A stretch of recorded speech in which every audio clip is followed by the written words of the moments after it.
Okay, I see people slowly joining. Welcome, everyone. This is the first webinar of AMBHER, the project AMBHER.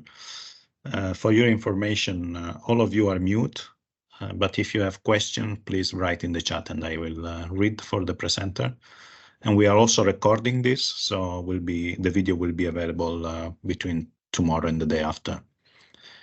So welcome everyone. I would like to ask Dr.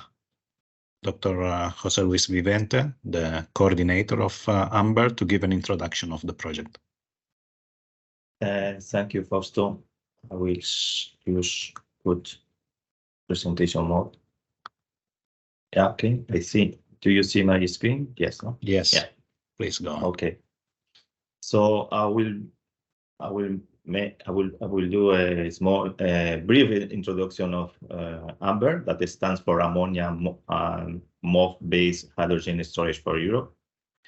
There is a European Union funded project, and the main goal is to work on the hydrogen storage technologies, both for the long term and the short term. In the long term, using for the production of ammonia, and in the short term, and using ultra porous materials to store the hydrogen. And the idea is to develop a complete network of value chains from the supplier to the application, and also to develop cost-effective and flexible, environmentally friendly technology that can be used for storage of hydrogen in different forms and application. That could be energy or transport application.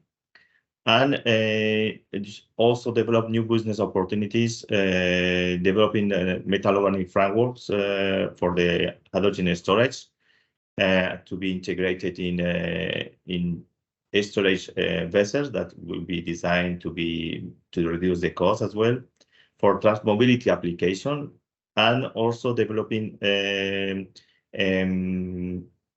and hydrogen carrier, that is ammonia, for long-term storage, developing catalysts and membranes integrated in a membrane reactor to provide to include the benefit of the process intensification, so to make possible the distributed generation of ammonia as a long-term storage media that will facilitate also the transport of hydrogen and also to the integration of renewables in the grid. So basically, the idea is to develop for the short-term storage, develop metal organic frameworks with high surface capacity, and to have a gravity storage capacity of 6 weight hydrogen, and also to design a container to storage this MOF and packing dense somehow, not too much, because then you reduce the surface where to absorb the hydrogen, but enough to increase the capacity of the vessel, and also to develop catalytic membrane reactors to produce green ammonia. And then the idea is to develop new catalysts that can work at a low pressure, 20 bars, and temperatures under 250 degrees, compared to the standard, between brackets, Haber-Bosch process, and increasing the production of ammonia compared to the state-of-the-art catalysis. And also the idea is to develop also periodic open cellular structures, we call POCs, where we will deposit the catalyst to optimize the heat and mass transfer in the reaction. And to integrate the separation in the reaction chamber, we also develop membranes to selectively separate ammonia in the reaction from hydrogen and nitrogen, with some specific targets that are good enough to improve the process. And besides to this, we will also develop a full life cycle analysis and life cycle cost analysis and health and safety analysis of the process. And we elaborate the 2 business cases, one regarding for the short-term storage and the other one for the long-term storage in the catalytic membrane reactor. and we will have also dissemination and communication activities. So here we have an overall approach and methodology. And you have the, as I told you, the short term, the MOF and vessel that are mainly may take Centre National de Recherche in France and Johnson Matthey involved. And then we have the other line for the long-term hydrogen storage, where we have catalysts and membranes and membrane reactors, where we have several panels, mainly CNRS, Centro Nacional de Ricerca in Italy. We have also in Johnson Matthey, we have also UCRI, Utrecht University, and CSIC working on catalysts, and Johnson Matthey as well. And we have Tecnalia and TUI also working in the membranes development.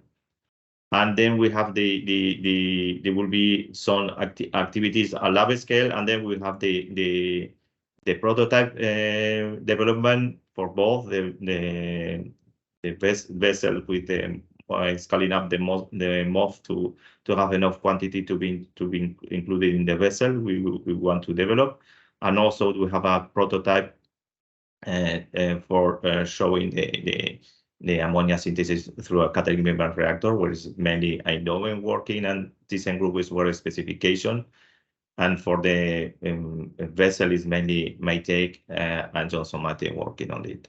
And then we have the demonstration, also the application, where the will be ENGIE, ThyssenKrupp, Iberdrola, and Maytag involved. And we have the life cycle analysis, cost analysis and hazardity that is led by Rina. And we have the dissemination, is mainly one group involved in the dissemination activities. And the modeling mainly is Eindhoven with the support of ThyssenKrupp as well. So we have the split the project in different work packages. We have three main phases that could be the research and development of key components, optimization and selection. Then we have the phase of the scaling up the materials for the prototype and prototype construction. And we have the demonstration phase. And then we have split this work the activities in different work packages, dealing with business case definition, with modeling, with this phase of the key materials and components development for long-term hydrogen storage, and also for short-term hydrogen storage. And here we have the key component optimization and selection, and we have the development of and scaling up of these selected components and materials. And then we have the prototype constructions, and then we have a work package for system integration and validation, where we will test the prototypes. And we have the other work package dealing with the environmental and social life cycle analysis and economic assessment, and also with dissemination and communication, and also the project management. We are 16 partners from 6 countries, 7 SMEs industries, and 9 research centers or universities. So that means 44% of our SMEs or large industries. And we are a group that would include knowledge for different sectors, and we have this interdisciplinary approach, including chemistry, materials design, engineering, modeling, manufacturing, safety, business, and economy. So we have here a summary where the partners and where we are coming from. And basically, we have 2 main results. First one is the MOF and the design of the container, and the key exploitable results will be this MOF with container to be used mainly for stationary application or transportation, with mainly for heavy duty vehicles. And we have the other application for the long-term hydrogen storage, where we develop the catalyst, new catalyst materials, the membranes, and also the open cellular structures to optimize heat and mass transfer, to develop the key exploitable result that will be the advanced catalyst and membrane integrated in catalytic membrane reactors. So that's all for the project, just to be on time. Fausto, thank you. Thank you very much, Jose Luis. As I mentioned to all the participants, if you have any question, please use the chat. I don't see any question at the moment, but what Jose Luis said, this project has different components, membranes, sorbents, catalyst systems, and today the webinar is about catalyst. So the next 4 presentation will be about the catalyst for ammonia production. And I would like to invite Dr. Peter Ngene from Utrecht to start with the first presentation.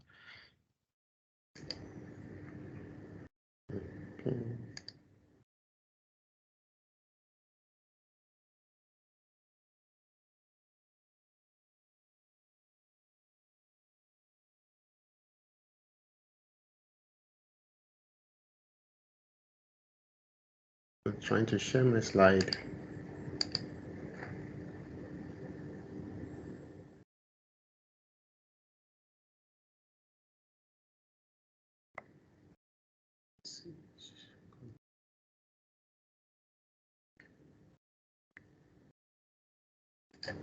Oh, just trying to share the slide, but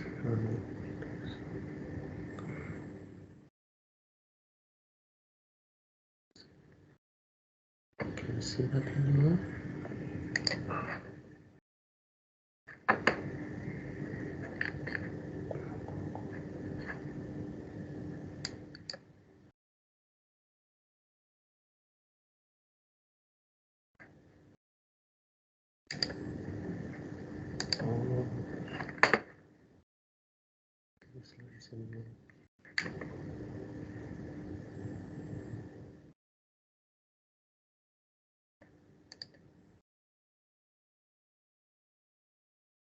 Okay.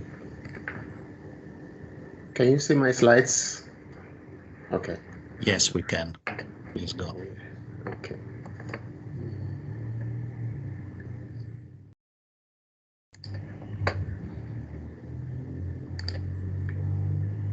Okay, good morning, everybody, and so welcome to my presentation. So my name is Peter Ngene. I'm an assistant professor at Utrecht University at the Materials Chemistry and Catalysis Group.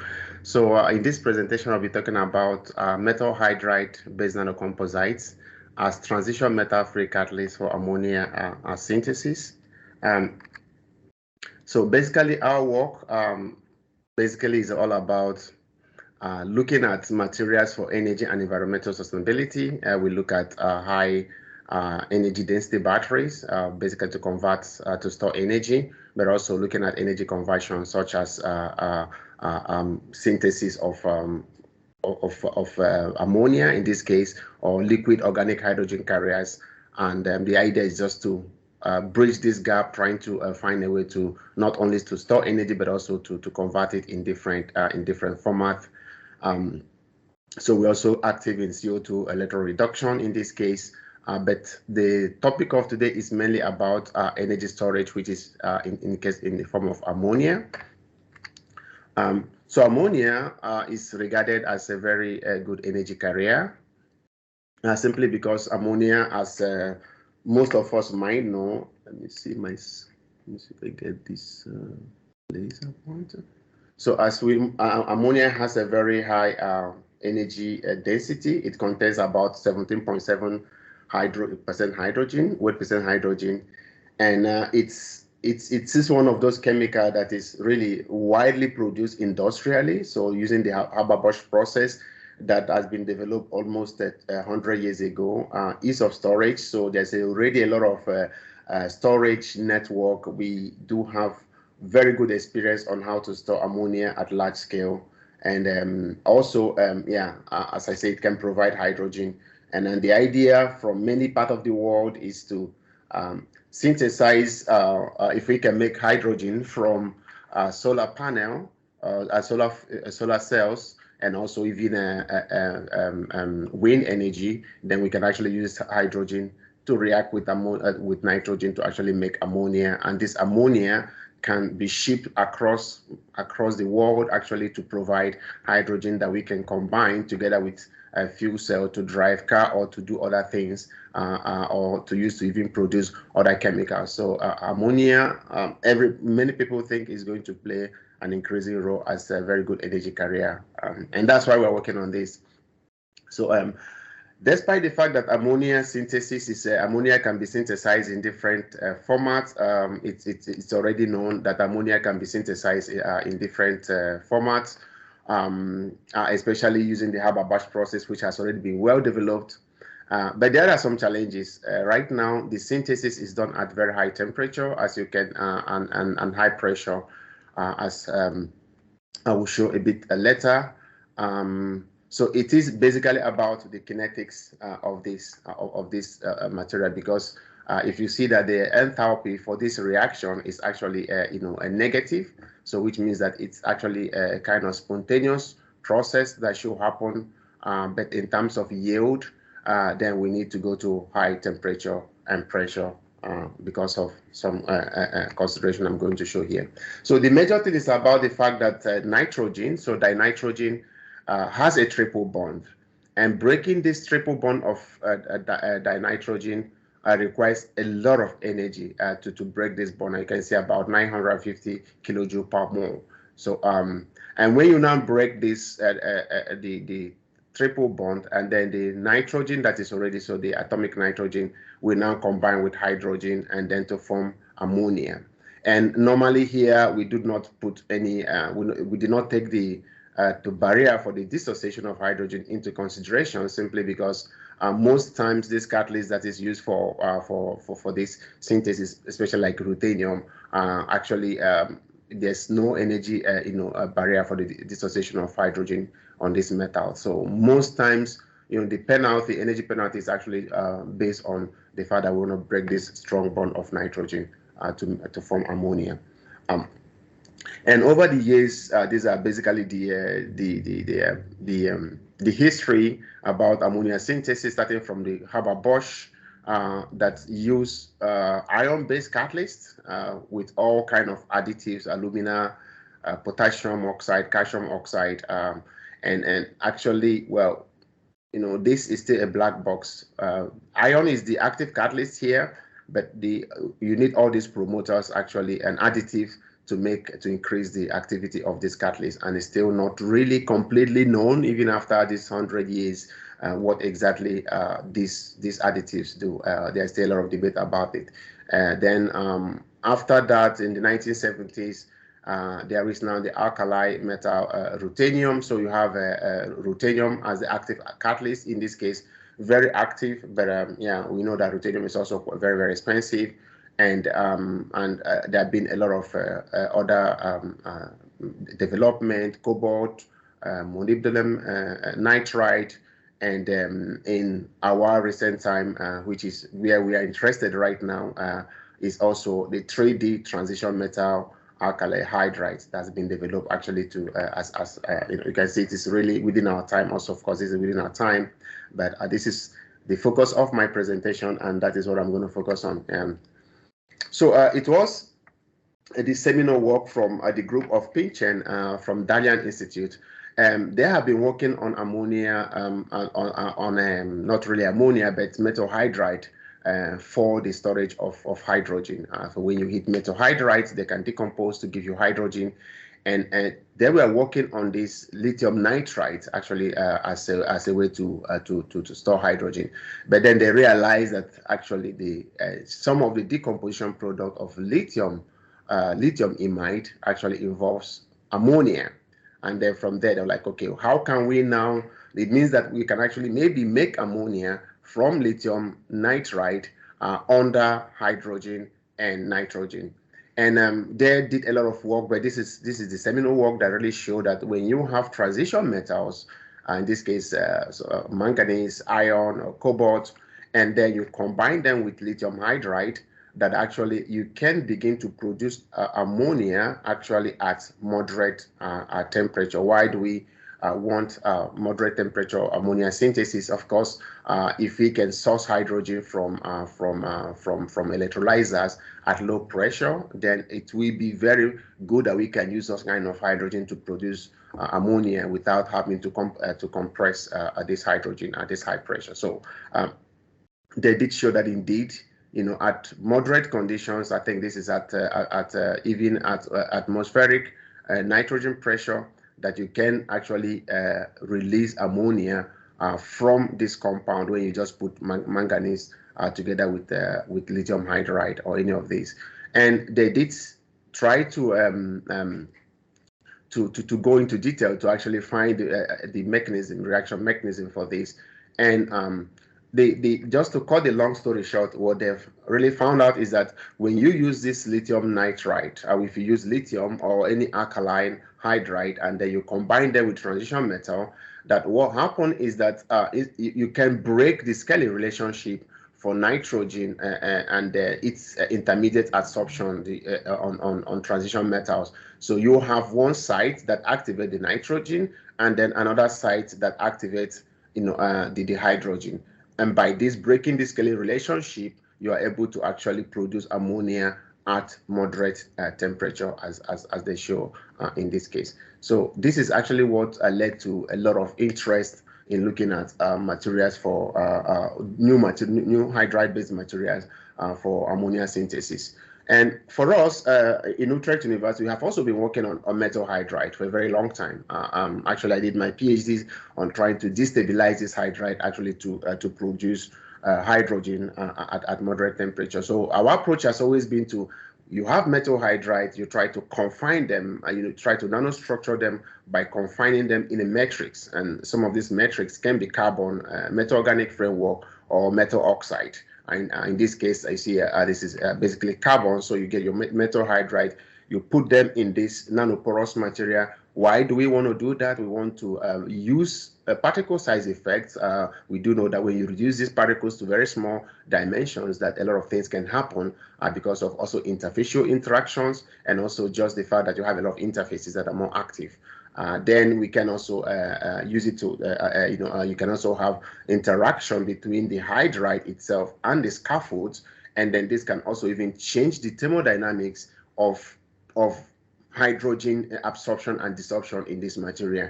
And again, you can restrict phase segregation, because some of this material, they segregate after decomposing. So if you can confine them in these small pores, then you're able to avoid phase segregation, which means there's no agglomeration upon cycling. And sometimes you can also have clamping physical constraint effect, which also is known to even change the thermodynamics of this material. So basically, how do we do this? You just mix the metal hydride that you're interested in. You mix it with nanoporous material. In this case, this is carbon, and then we can use different synthesis method, but in this case is melting filtration. We really like this melting filtration. As you're going to see, the approach makes a lot of have some kind of impact on the properties. So you heat this mixture above the melting point, the melting temperature of the metal hydride. So the metal hydride is molten, and it can infiltrate into the pores of the nanoscaffold. And of course, we do that under hydrogen pressure just to avoid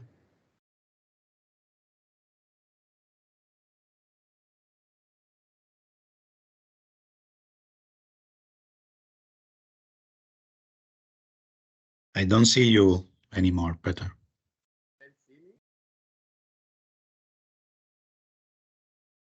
No, can you check the microphone again?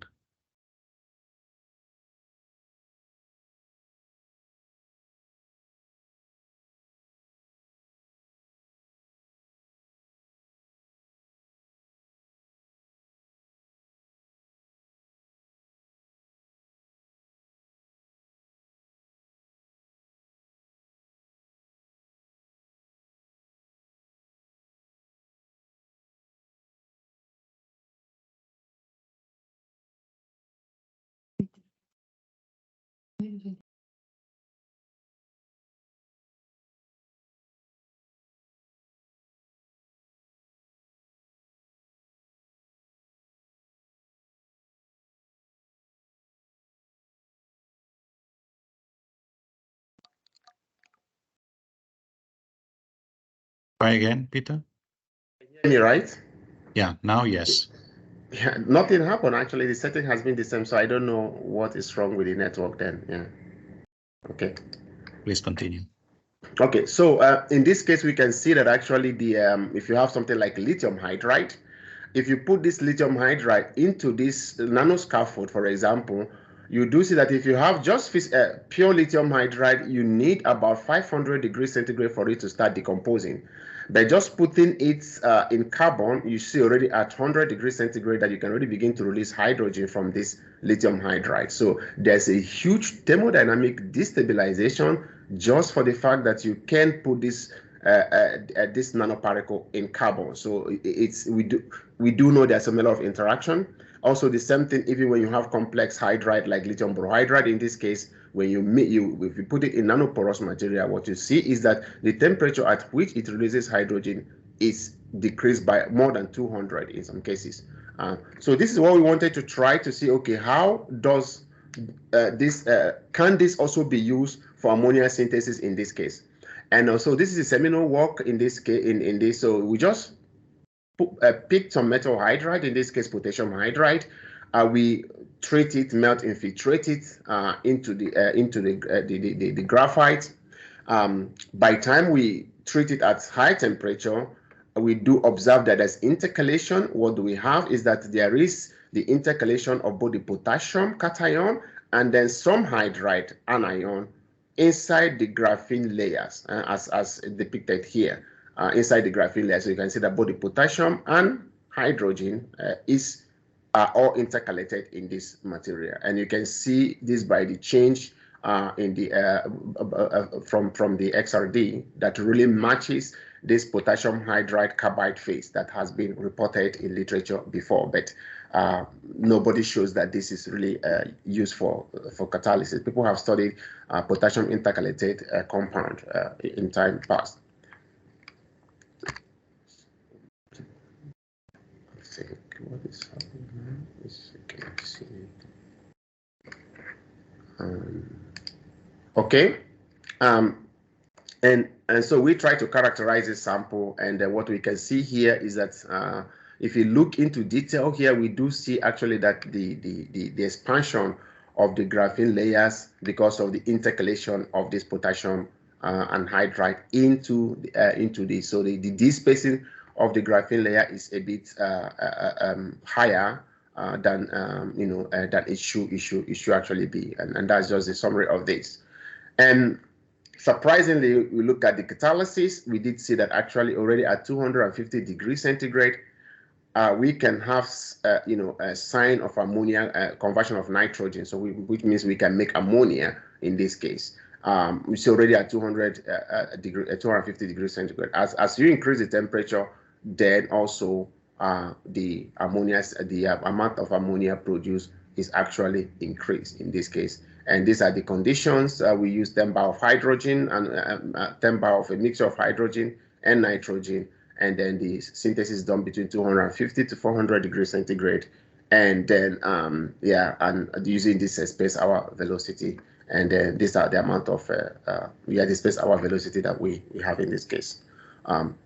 And so it's very, very active. And you can also see that this material is stable because it's already, even after 70 hours, that we can still see ammonia from this. And if you compare this to the classical catalyst, which is ruthenium, 5% ruthenium, or magnesium oxide, which is one of the most active catalysts, we do see that our catalyst is actually very active much active at moderate temperature, even without a transition metal on this. And what we do show here is that actually the activity depends on the exact amount of potassium hydride we have in this material, but also not only that, but also depend on the nature of the carbon that we use, because of course it's about intercalation of the potassium and hydride ions in the graphene layer. So actually the type of carbon you use, actually we should be able to influence this, and this is in line with the result we've seen before. And this is also our part in this project. So we look at all the activation energy, not to bore you with this, but we have measured lower activation energy compared to any other, catalyst that has been reported there Why we have this low activation energy, without boring you so much with that, is just the fact that actually we don't split the nitrogen as it's required for transition metal. We actually hydrogenate, molecular nitrogen that is adsorbed somehow and stabilized by this potassium hydride carbide. And that is why we have much lower activation energy than will be expected when you actually have, dissociative nitrogen splitting for this reaction. And in this project, so what we try to do is also how can we mass produce this? But of course, first of all, we want to understand a little bit more how this kind of non-transition metal-based catalysts work. So Juliet, who is also in this audience as a PhD working on this, has been trying to look at how exactly the synthesis condition influences the catalytic activity. Also, we want to find a very easy method to synthesize this material because it's very difficult to synthesize them in large quantities. So we are trying to find suitable methods to do that. And what she did here is to try to see how the different treatment condition actually influences the intercalation. If you just start with this is the peaks due to the graphite, and this particular peak here is what is associated. This is attributed to the intercalated graphene layer and potassium intercalated graphites. And what you do see is that depending on the treatment condition, 400 degrees centigrade or 280, then the amount of the intercalated phase changes. So this is what she's been trying to optimize this synthesis method, and we can follow it up, this also intercalation using temperature program reduction, disruption. And not only that, she's been trying to extend this. What happens if you use other material apart from potassium hydride? Because we want to have really very cheap material and the one that can be produced easily. And we do see here that also it's not only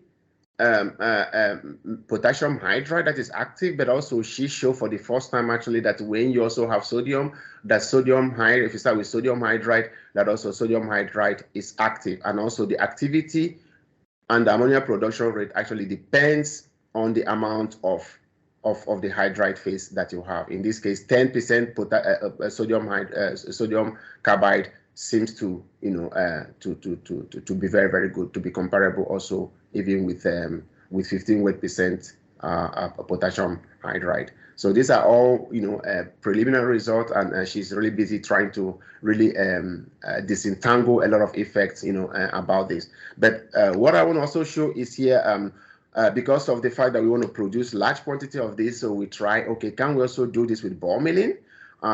Because with ball milling we can actually make more. And well, surprisingly here, so we look at different weight percent. So this is 10 and 20 weight percent of both potassium hydride and sodium hydride to see if we can make them using ball milling. And here, so these are the ones that are made during. If you look at this particular one, you do see also that here, even when we make it using ball milling, in the case of sodium hydride, we actually have very good activity. But in some cases for potassium hydride, the activity is lower. So it's still a bit, we're still trying to figure out how does this different property, what are the kind of interplay, between this the metal hydride itself and the carbon on this. So these are all preliminary results that we have. You can also see here also in terms of the degree of intercalation and what happened, that when you ball mill the sample, actually the graphite, the sample loses its crystallinity almost. You see that it becomes quite amorphous, and then we still have this intercalated peak. But of course it's expected, because when you ball mill the sample, actually you distort a lot the structure of the graphite, and this distortion actually might also even change the degree of intercalation. So it's even surprising for us that when you do ball milling, that this sample is still working, because we do expect that if you destroy the structure of the graphite, that intercalation might be difficult. Despite this, it's still working. So we might be able to produce more of this type of catalyst to send to our partner, because it's much easier to do ball milling than actually to do the other method. And this also showing that indeed, in terms of reproducibility, that actually the ball mill samples actually seems to show more reproducibility than when we do autoclave melting filtration and all the other treatment. So in view of time, so I'm just going to stop here. So I already did the conclusion. So I hope I have convinced you that transition metal-free catalyst based on this intercalated graphite, they are really very, very promising for ammonia synthesis. And then they show ammonia synthesis activity that is even superior to state-of-the-art a catalyst, which is ruthenium, especially at low operating conditions. If you go to much higher operating condition, for sure, we have to say give it to the fact that the transition metals are still more active at those high operating conditions. But that is not the goal of this project. We want to make catalysts that are active at low at moderate condition. So the lattice hydride in potassium hydride as hydrogen source involve the hydrogenation step. So this is I did not have time to explain this, but basically we do see that actually using other techniques that actually that is actually the lattice hydride from this material that hydrogenates the ammonia itself. So ammonia is stabilized on this surface, and then the hydrogen coming from this, which is the hydride, is actually what hydrogenates the ammonia to the nitrogen to form ammonia. So both ball milling and autoclave synthesis are suitable for the synthesis of this type of material, not only potassium but also sodium sample. So it gives us now opportunity to do to synthesize this kind of sample in much larger quantity. So with this, I want to thank you, and especially thanking AMBHER and all the people in this in the consortium. Thank you for listening. Thank you very much, Peter. Is there any question? Please write in the chat. I have a question myself, actually, too, regarding the productivity that you show. It's clear that you want to go a lower or milder condition, but you show results at 10 bar, right? Yes. Do you expect much better results at, let's say, 20-30 bar, which is still milder than ammonia synthesis? Yeah, this is a very good question, and I personally think based on thermodynamics that we're going to have much higher activity, but right now it's about the safety. So our equipment is only limited to 10 bar, and then the constraint of the consortium. So we cannot develop another equipment that can go to higher pressure. Maybe Josh, I think they are trying to develop new equipment. Maybe we might test this catalyst at higher pressure in their setup. Yeah, there is still a question in the chat. If you go to higher pressure, would this high pressure perhaps destroy the structure of the catalyst, or? No. Well, there's no thermodynamic consideration to think that is going to destroy the catalyst. This is carbon, basically. Then you have hydrogen. Of course, maybe what might happen that you might begin to shift the equilibrium to actually have potassium hydride instead of potassium intercalated potassium hydride intercalated carbon, but there's really nothing to show that the high pressure. But it's a very good thing that we have to try. But there's no reason to think that it's going to destroy the catalyst. Yeah. And then there is a question on the synthesis. If this is done, the synthesis of this material is done under inter-atmosphere. Can you say something on the synthesis of the catalyst, perhaps? I think I explained how we synthesize the catalyst here. So this is a melting filtration at a step. And also we can do that under ball milling. But whatever you do, we cannot synthesize this catalyst under atmospheric condition because these are hydrides, and I think the next talk is also going to talk about the same thing. It's hydride, and you cannot expose them to moisture and oxygen because oxygen is not a problem, but actually having a ppm level of water is already enough to ruin the catalyst. So for now, we cannot synthesize them. We always have to do that in a airtight container. So you put everything and then you seal them and you can heat them up to the temperature you want, and then we load them to the reactor. Yeah, so it's inert condition. Yeah, inert condition. Yes. There is a question if you can help understanding the active site for nitrogen activation. Well, I think I didn't show it here, but we did a lot of computational work on this together with also a DIFA, collaborated DIFA, and we did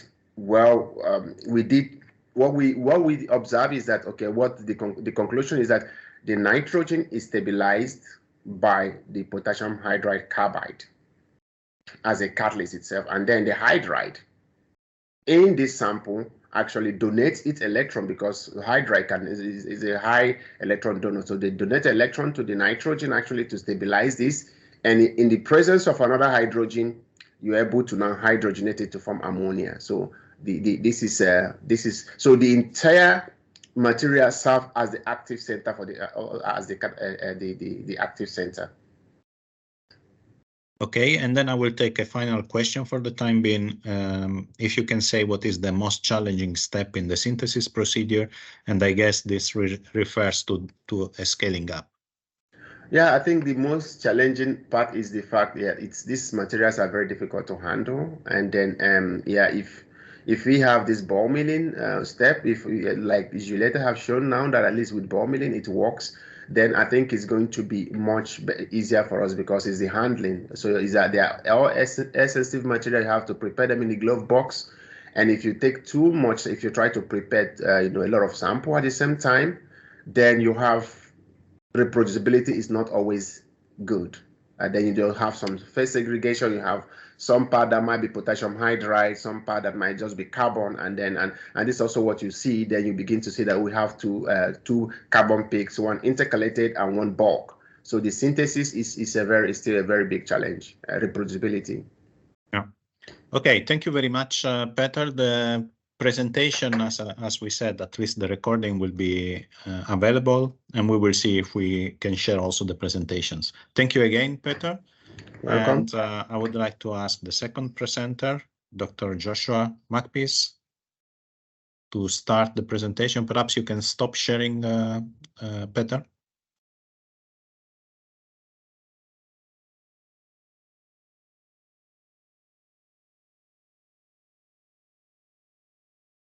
Perfect. Joshua. Okay, can you see my presentation okay? Yes, we can. And brilliant. Well, it's great to follow on from Peter, because in some ways in our group we've had a similar starting point in being inspired by this work on lithium hydride, but we've taken this in a slightly different direction in terms of the development of the catalysts that we're working on. And as Fausto said, my name's Dr. Josh Makepeace, and I lead a research team at the University of Birmingham working on metal, nitrogen, and hydrogen materials broadly.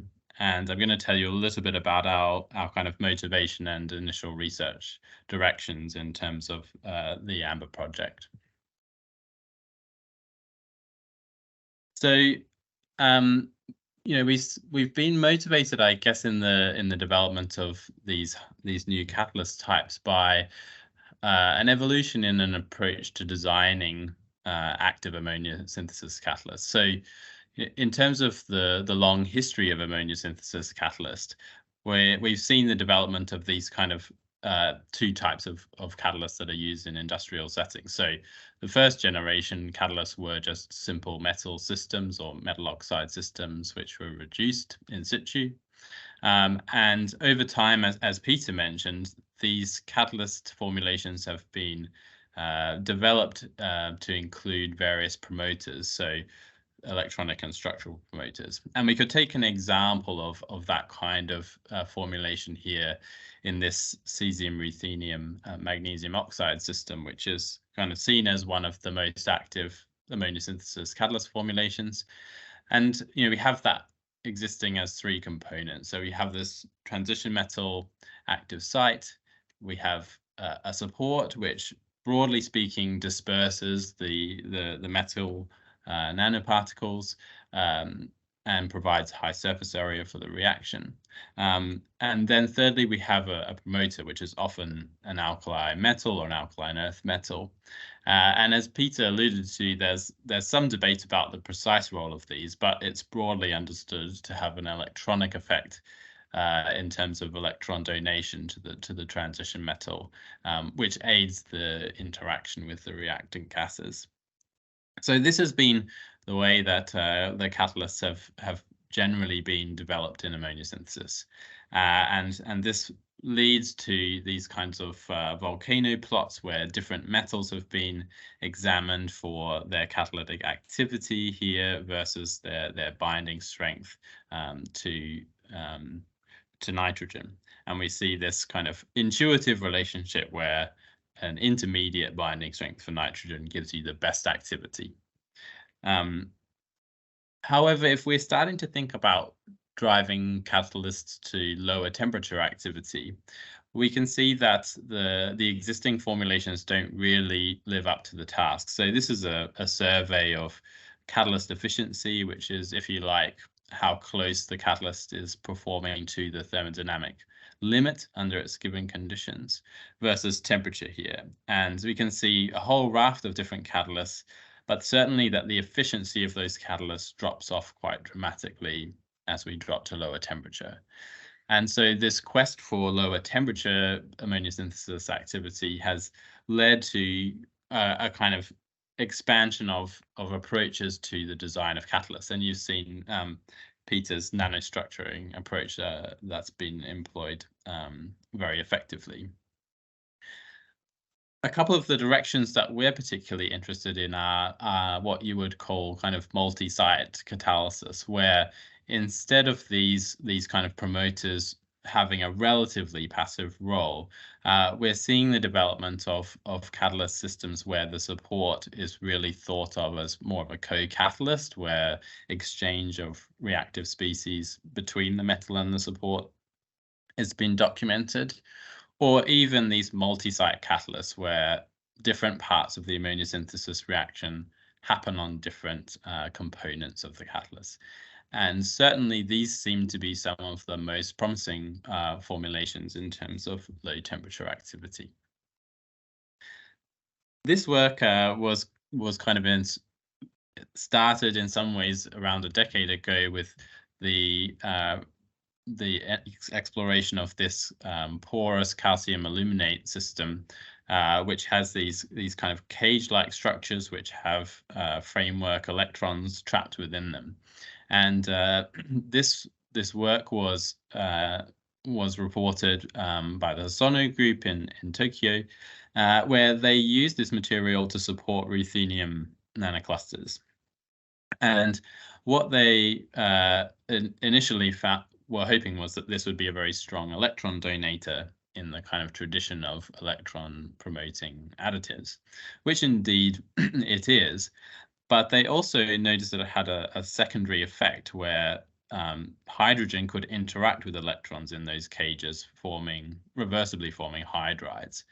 And this was used to address one of the long-standing issues with ruthenium in terms of its activity at low temperatures, which is that it's inhibited by hydrogen. So if we were to look at the reaction order of ruthenium-based catalysts with hydrogen, often with this kind of traditional formulation, we see a negative reaction order. That is, that hydrogen slows down the reaction. But with this electride-based catalyst support, it was reported that this situation was reversed, and a positive reaction order for hydrogen was discovered. And so this kind of started a lot of interest in supports which could actively store and release hydrogen as a way of improving the catalysis of ruthenium-based systems. And this is where these kind of metal nitrogen-hydrogen systems and metal hydrides have been employed.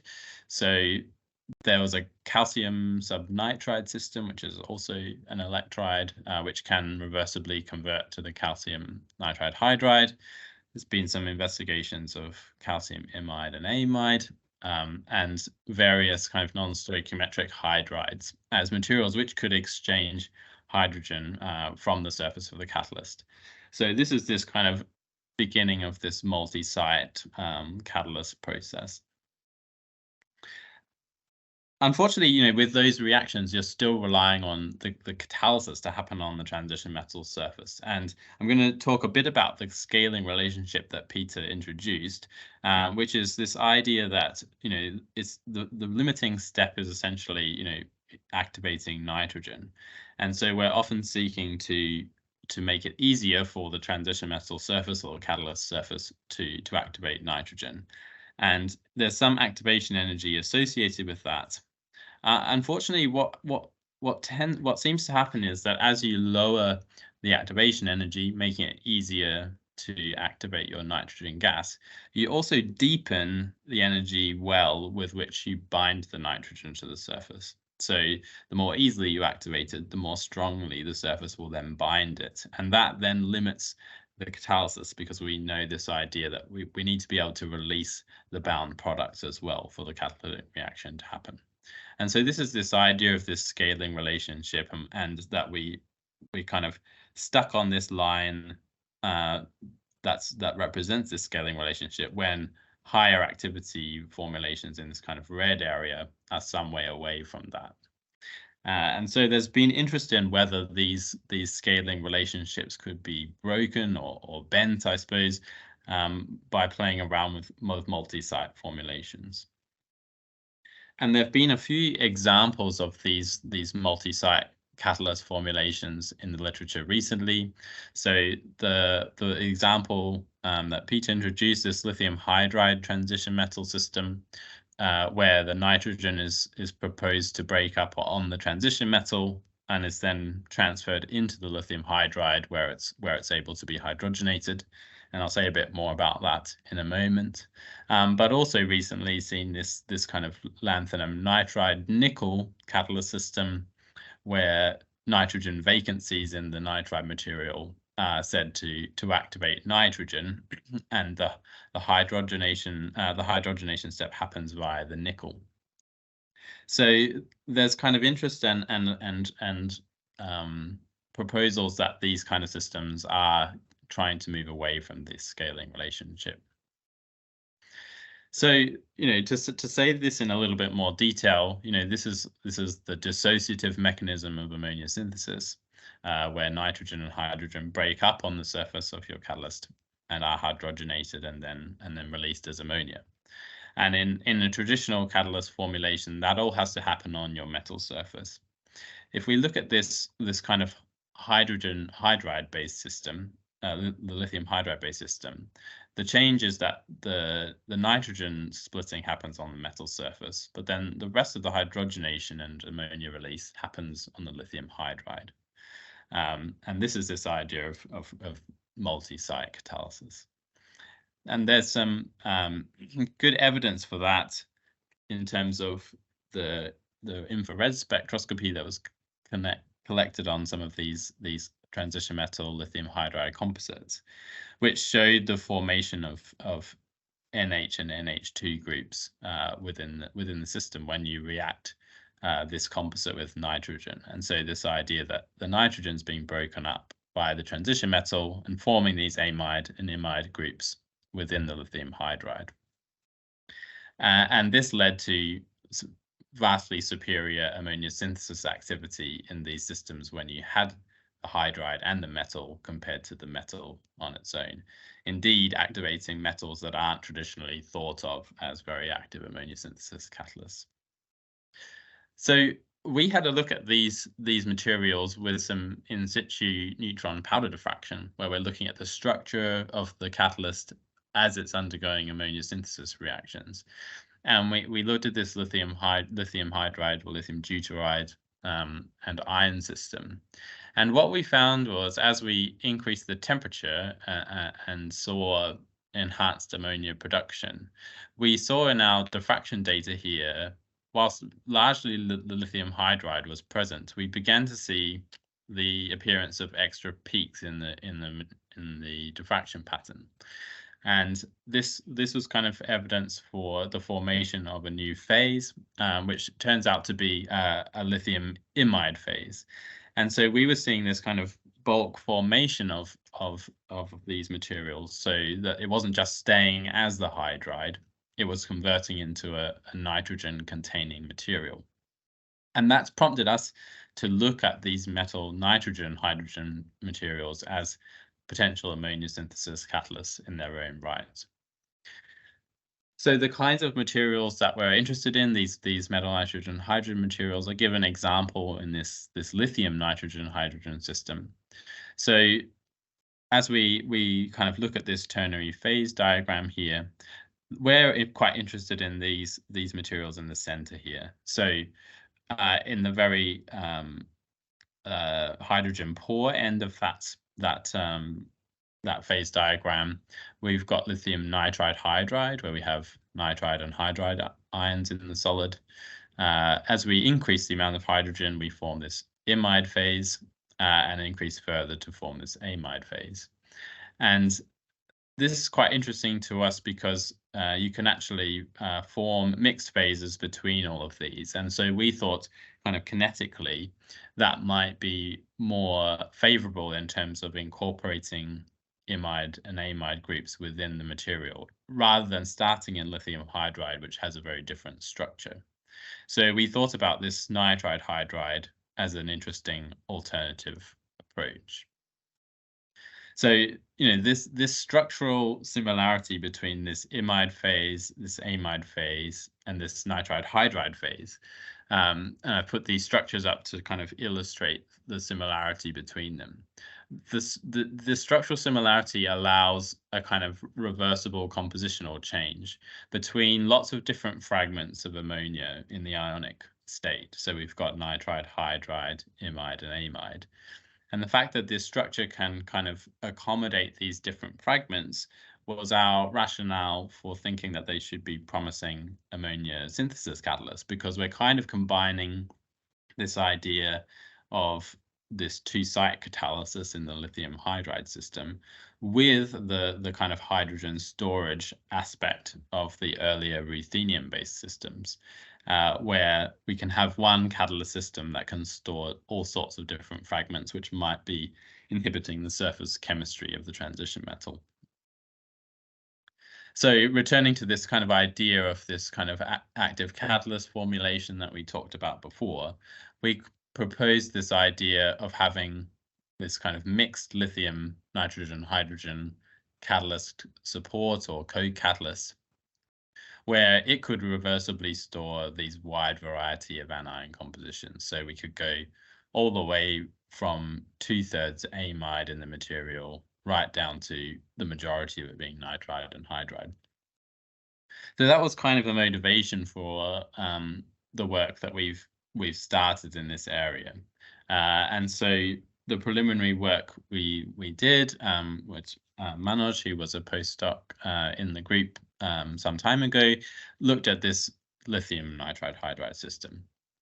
So we're comparing it with this kind of lithium hydride based approach, where you could think about forming lithium imide by reaction with nitrogen and then hydrogenating the system to form lithium hydride.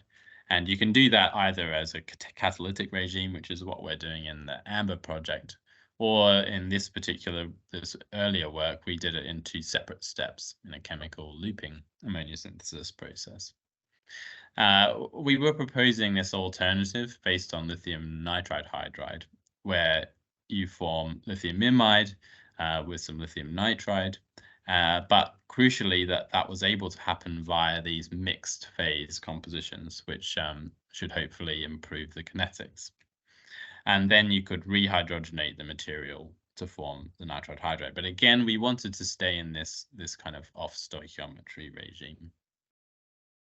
So we tested these reactions working at 2 bars, so quite low pressure reactions, and we were trying to do this in a sequential way to try and understand the processes involved. And here I'm showing some data, which is the composition of the material in terms of the mole percent for the starting material, then the post-nitrogen reactor material, and then the hydrogenated material. And this is for the lithium hydride system, and then our new lithium nitride hydride system. And these were reactions done around 450 degrees, so quite high temperature at the moment, but we were just testing this kind of proposed mechanism.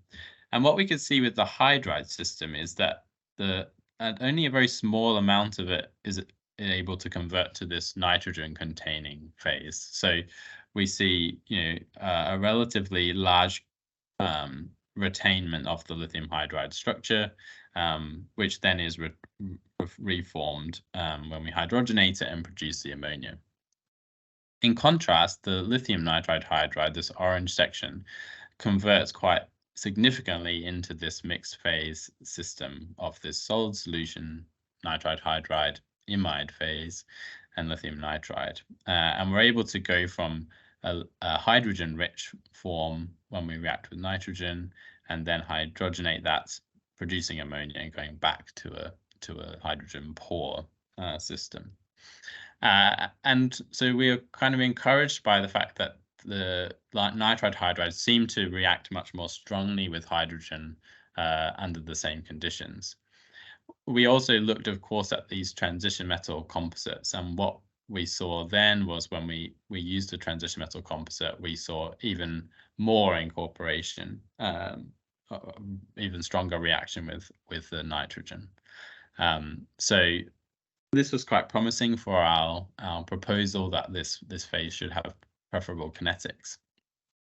When we test it in ammonia synthesis reactions, then here we're looking at comparisons between lithium hydride on its own, lithium nitride hydride on its own, and then either hand ground or ball milled composites of lithium hydride or lithium nitride with cobalt in this case. We've done a series of transition metals. And we can see different temperatures. So in terms of focusing on the lower temperature data, we could see that the nitride hydride is superior in terms of the kinetics of ammonia production than lithium hydride. In terms of the metal composited systems, there's a slight increase in terms of the nitride hydride, but what we do see is that it's much easier to form these composites. So a hand ground mixture with some very, very minor preparation achieves quite promising productivity, whereas the hydride, you really do need to ball mill it to get that enhanced activity in the composite. So there's some evidence that it's easier to form composites with these nitride hydride materials. And we tried to understand, I guess, this improvement in the kinetics of the ammonia synthesis process. We looked at nitrogen uptake of these materials and saw that the nitride hydride in this dark green here seems to uptake nitrogen at a lower temperature than the lithium hydride based system here. So again, we put that down to the ease with which the structural modification happens when the system's interacting with nitrogen and hydrogen. We've done a number of ammonia synthesis cycles with this system, and again, so the nitride hydride systems are in black and green here, and then the hydride system is in blue, and we see kind of a stable ammonia productivity with the nitride hydride, whilst there's a slow decay with this hydride system. And I think this again, we think represents the ease with which there's a strong binding interaction between the transition metal and the nitride hydride. So we've seen in terms of these nitride hydride materials that there are a number of kind of positive looking characteristics. So there's some strong adsorption properties of the nitride hydride material with nitrogen. And we've seen this reversible conversion between these imide-rich and nitride hydride-rich systems, which seems to, we propose as a basis of this kind of higher activity that we've seen. And we've seen that it seems to be much easier to form the transition metal composites with these nitride hydrides, which might relate to some kind of metal nitrogen bonding, although we'd need to study that in more detail. And that plays out in terms of kind of easier preparation, but also apparently higher stability in time. So that leads me to talk about kind of the directions we're going in. I guess the lessons that we've learned from the literature and from our initial investigations is that, these active support or multi-site catalyst formulations are a really promising way accessing low temperature ammonia synthesis regimes, and that this kind of ability to reversibly store the various fragments of ammonia may be at the basis of improved kinetic performance, which is going to be really important as we drive towards lower temperature, where surface binding of these species is likely to inhibit the catalytic performance. And also that there's this kind of evidence of these stronger transition metal nitride hydride material interactions, which will help in terms of maintaining and preparing these multi-component formulations.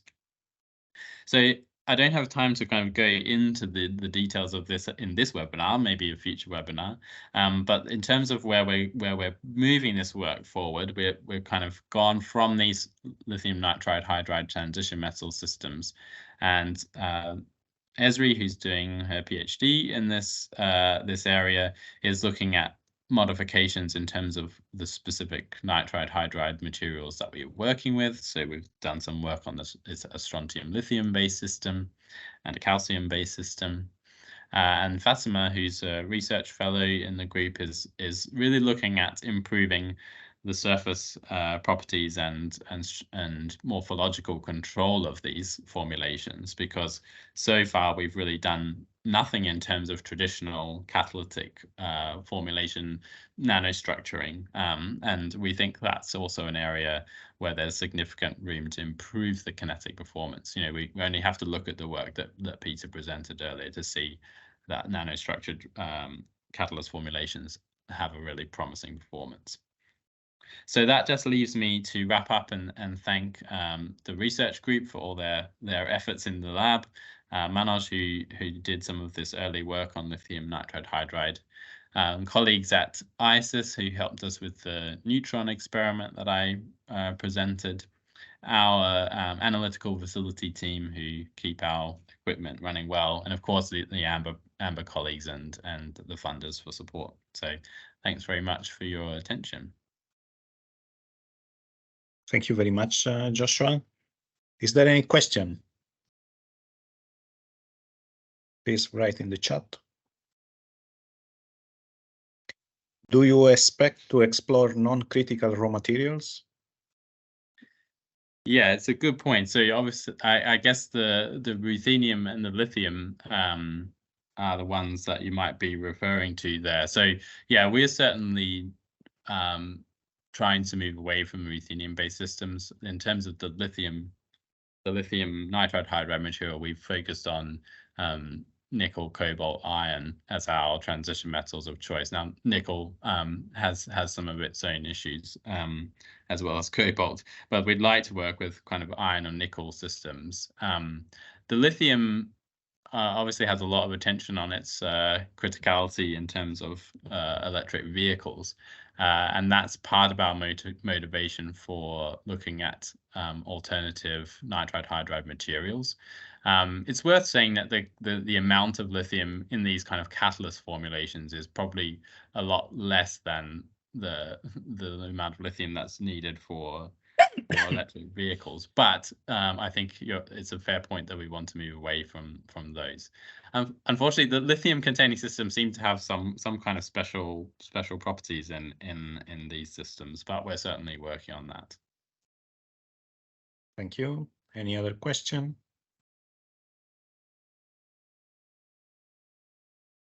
Apparently not. Then thank you again, Joshua. We can go to the next presenter, Elena Vicente. Hi. Hello. I'm going to share my slides. Yes, please. Then you can start.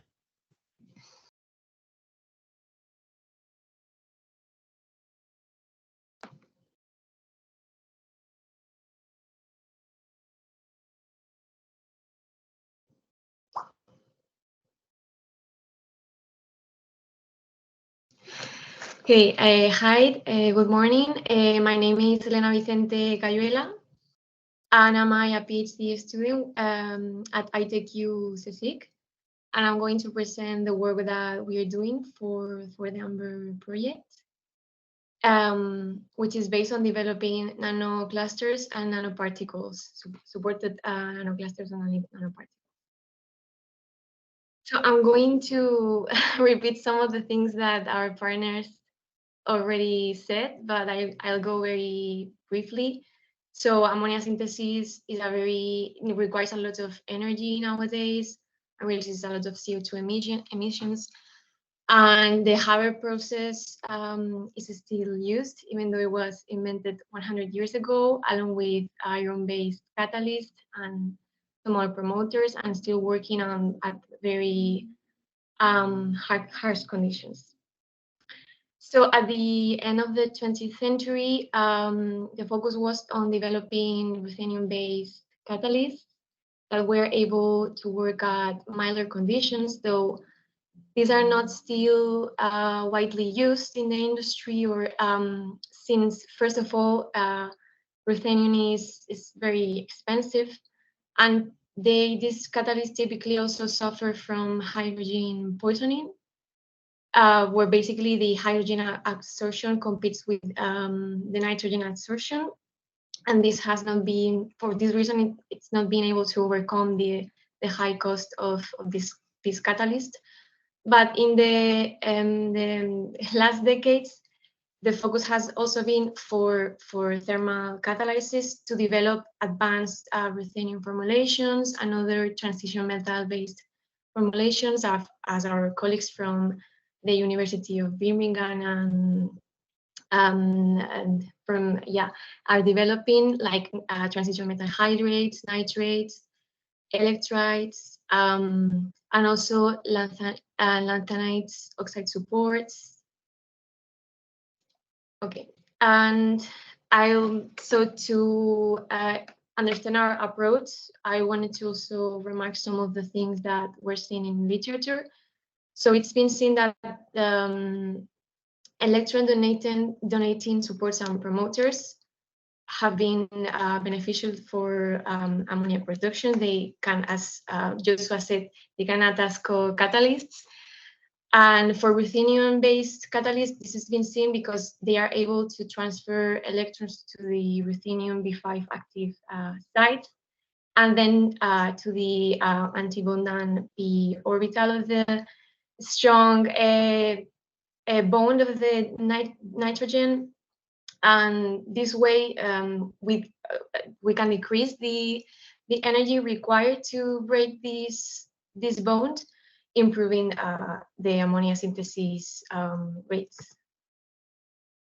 And as Joseph also explained very widely, so there is a scaling relationship that has been also seen in some other reactions, where so the ideal scenario to have in a catalyst is to have a small activation energy for the reactants, so that the activation of the reactants is strong.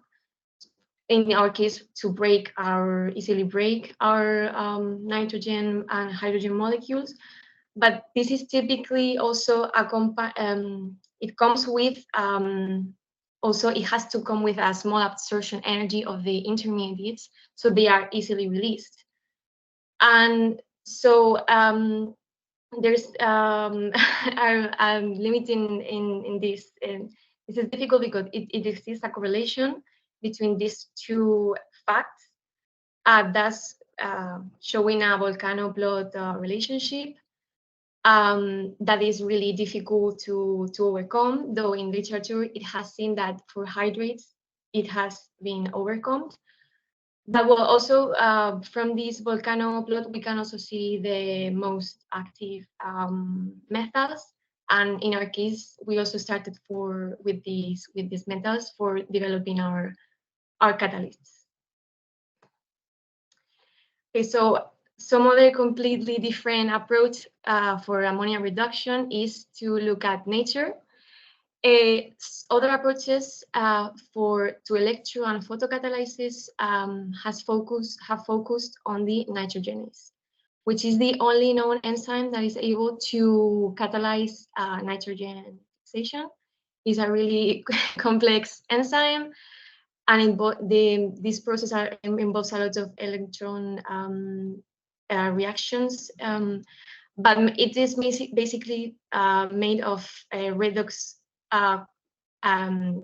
cofactors, active redox cofactors, along with ATP. But what it is important to us is that the nitrogen reduction to ammonia occurs in the iron molybdenum cofactor. So this has been an inspiration for us to develop nanoclusters, as I'll talk a bit more about this. So basically, our approach has been to develop supported transition methods, but tuning the catalytic surface. So we are developing transition metal nanoparticles that are supported, which are a conventional catalyst, but employing an exclusion method that I will later explain a little bit more. And we are also developing a very innovative transition metal nanoclusters that has never been reported on literature, mimicking the iron protein active site in the molybdenum nitrogenase. And the advantages of these catalysts, since they are supported, is that they are stable, they are heterogeneous, they are easy to handle, they are non-moisture sensitive, and we have the possibility to develop supports that also have some that act as a co-catalyst that have electron donating and conduction properties. So as I said, we are going to employ an exclusion method to develop these supported nanoparticles. But what is the exclusion? So in the exclusion is typically you have a host that is oxide. It is an oxide that you doped with the guest oxide. So you introduced a guest oxide, a methyl in the structure. And it becomes part of the structure, and then you perform a thermal treatment, which is typically a reduction, and then exsolving these particles, so you get nanoparticles in the surface. And the advantage of this method is that you have a lot of control of the size of these particles. They are also very stable. It's in some cases even reversible. It avoids agglomeration, and basically it maximizes the metal surface area of the active area of the catalysts. And so basically our approach has been to choose active transition metal particles and anchor them into supports, to dope into these supports and then exsolve them. And this is also very versatile, since you can choose what they have to exsolve, but you can choose different transition methods easily. And then, as I said, we are basically developing molybdenum sulfurs inspired on the nitrogenase. So since we've seen that this is mostly performed for electron photocatalysis, we are also anchoring these clusters into supports that have electron donating properties that are redox active, basically. And for the molybdenum sulfurs, it has been reported in literature that they have hydrogen transfer and electron donating abilities, and this could likely break the scaling relationship for ammonia synthesis. Basically, what the main issue we're having for this catalyst is to not to have leaching to properly anchor these clusters into the supports, and also that the supports that we are using have a very specific surface area, so that a lot of cluster is actually anchored on the support. Okay, so for the For the redox active supports that we are using, so they basically have to be a support that can be kind of easily doped, as I said, because we are using them also for a solution. So one kind of support that we're using is nanoseries, basically. So pure nanoseries has a fluoride structure. And since it has a very high coordination number of the cation oxide ions, the binding forces are not very strong and moderate. Thus, it's very tolerant to dissolve other oxides. Series are also interesting because they have N-type electronic conduction. They are also able to form oxygen vacancies. So when you reduce series 4 to series 3, you create oxygen vacancies quite stably. And we have an electronic conduction there. So this is very positive for our catalyst. Okay. And we are, as I said, doping with a wide range of metals. Okay, so as our catalysts have the advantages of being very stable and heterogeneous, we are able to use a stainless steel fixed bed reactor that is able to stand quite harsh conditions safely up to 500 degrees and 40 bars, which is a very good advantage for us. We decided to measure the ammonia tests employing GC, which has been a very huge challenging. So first of all, we could not use, since the ammonia synthesis rates are very low, we had to employ a detector, a barrier discharge ionization detector that is a bit more sensitive than, for as an example, a TCD. And we had to try different columns. It's complicated because we have to properly measure hydrogen and nitrogen in very high concentrations, ammonia in very low concentrations, and this has been our main. It has been very time consuming, and this is the main reason why we are still at early stages.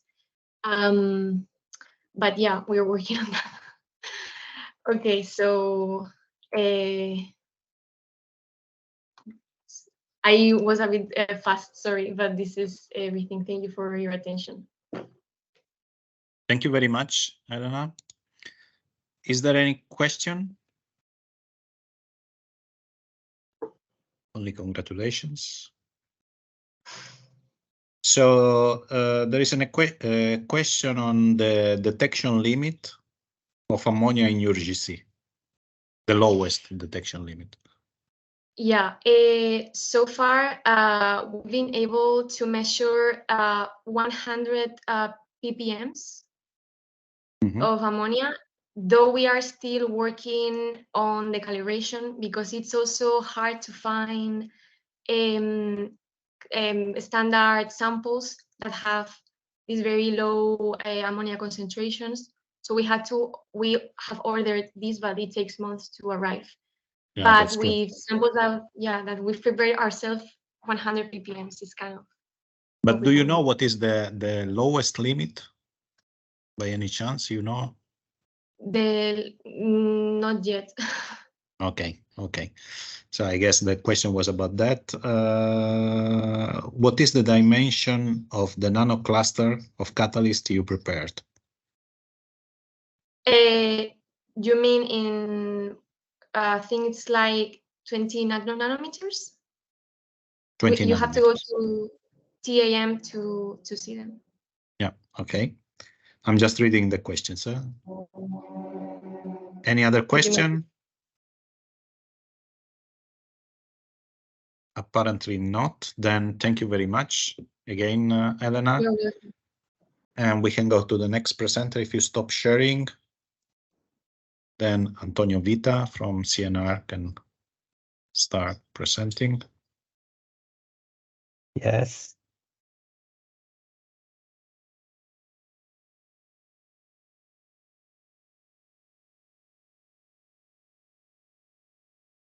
You have to duplicate again. Okay. Okay. Perfect. Okay. You can go.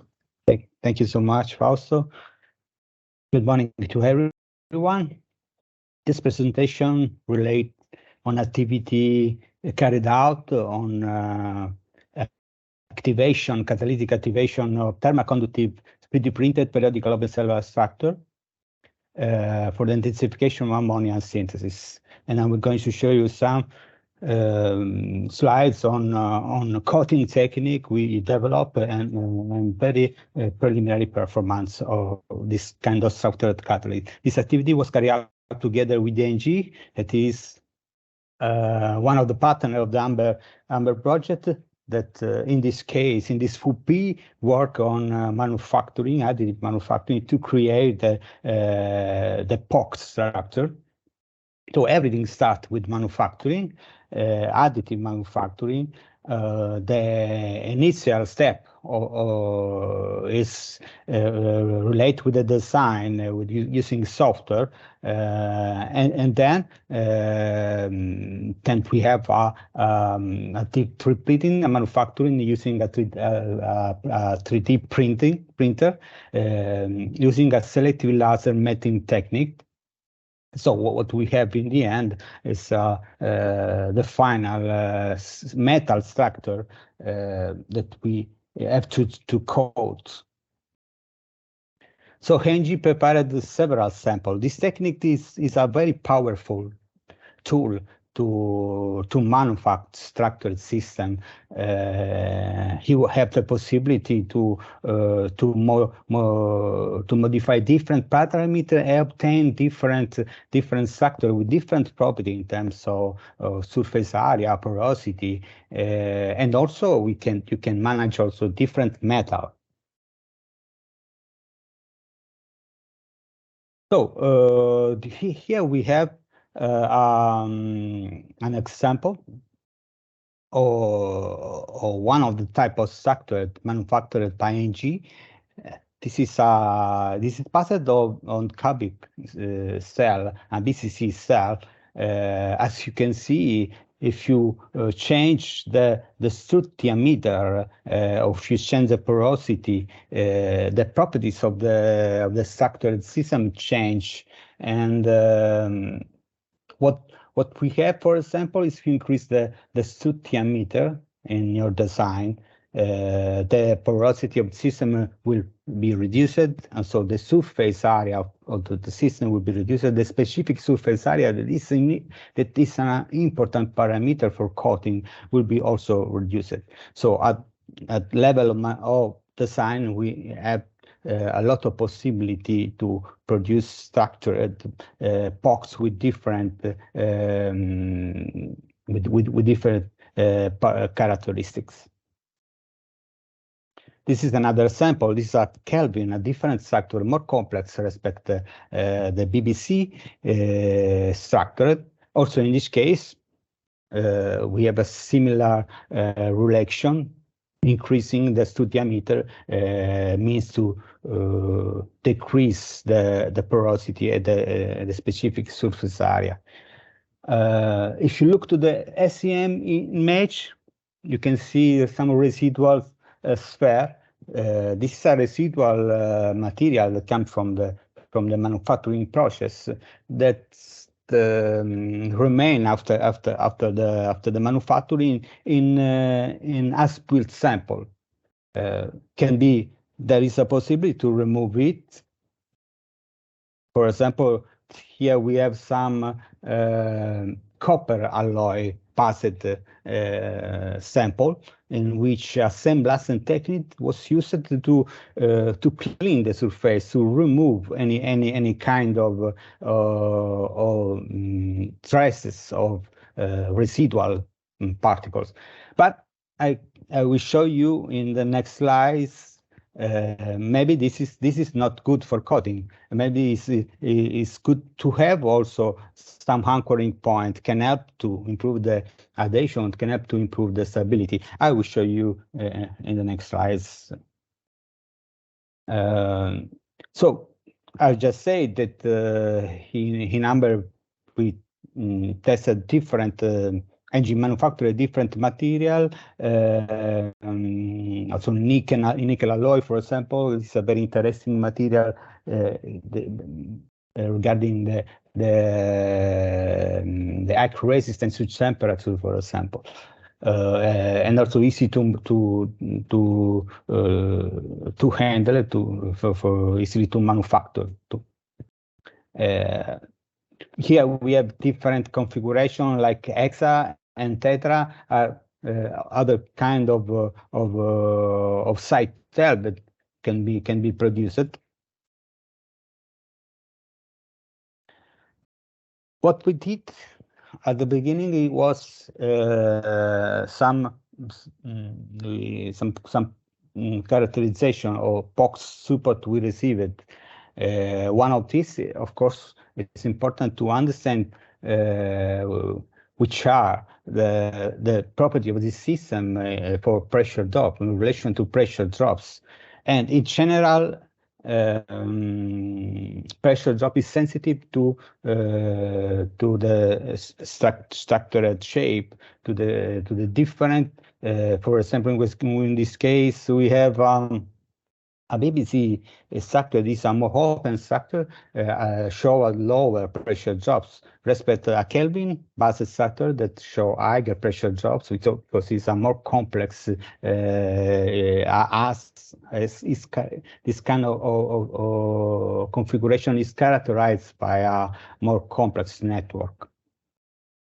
But going more in detail, there are other parameters that influence pressure drops. For example, strut diameter. Strut diameter is another point that can be controlled during the manufacturing, the design and manufacturing. And as you can see, the pressure drop increases strut diameter, and increasing strut diameter, of course, the porosity and the surface area, I just said, decrease, and this influences the pressure drop. So more open structure, structure with a more open system and higher porosity and higher surface area show generally a low pressure drops. Here we have other kind of structure. It's hexa-based structures. Also in this case, the trend is similar, the relations are similar, more the structure with higher surface, specific surface area on higher porosity show this is a lower pressure drop. This is an expected thing in the end. So this slide compare all the different structures we studied.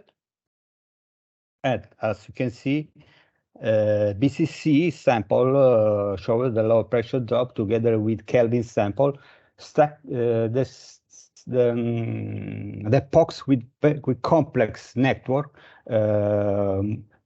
show a higher resistance to flow. So and here we have a higher pressure drops. So hexa structure, tetra structure show this elevated pressure drop to the. So going on coating, we develop some different coating recipes that depend on type of material, type of alloy we use it. But in general, these are the main steps involved in the preparation of POX catalyst by wash coating technique. We have an initial phase that regard the POX preparation, POX cleaning, the catalyst preparation, and then substrate treatment. Different kind of treatment depending also on the type of substrate, type of alloy. as slurry preparation steps and slurry deposition steps. On the right, we can see all the equipment we used. These are common commercial equipment, pump milling, cryometer to test the rheology of slurry, this important parameter, a spin coater, because this wash coating technique is based on a dipping spin coating technique, a combination of a dipping and a spinning technique to improve the homogenization of the catalytic layer on the surface of box. A furnace, of course, all these equipment are common equipment, I said, that can be easily scaled up to prepare bigger pieces of box. So I said that we developed different methods. This time we introduced method 1.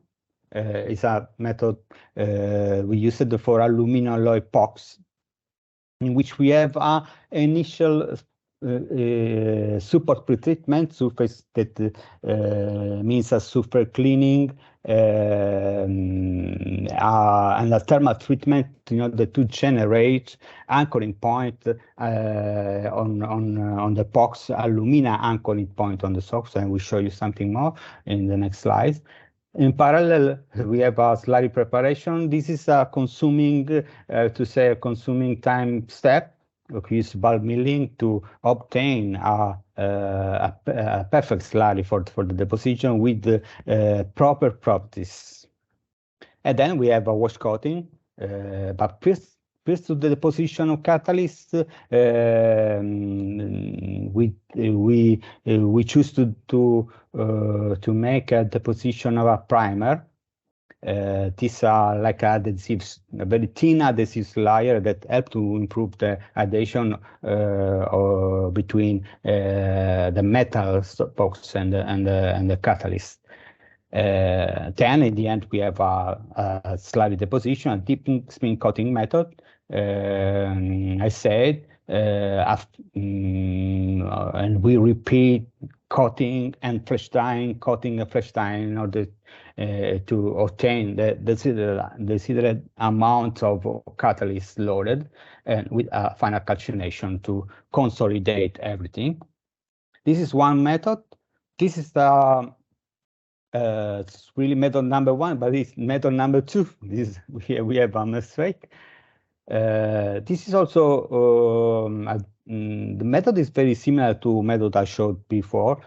It's used for aluminum alloy box, but introduce a step more that is anodization of aluminum supports. This is a step more that help to increase the amount of alumina layer on the surface of box.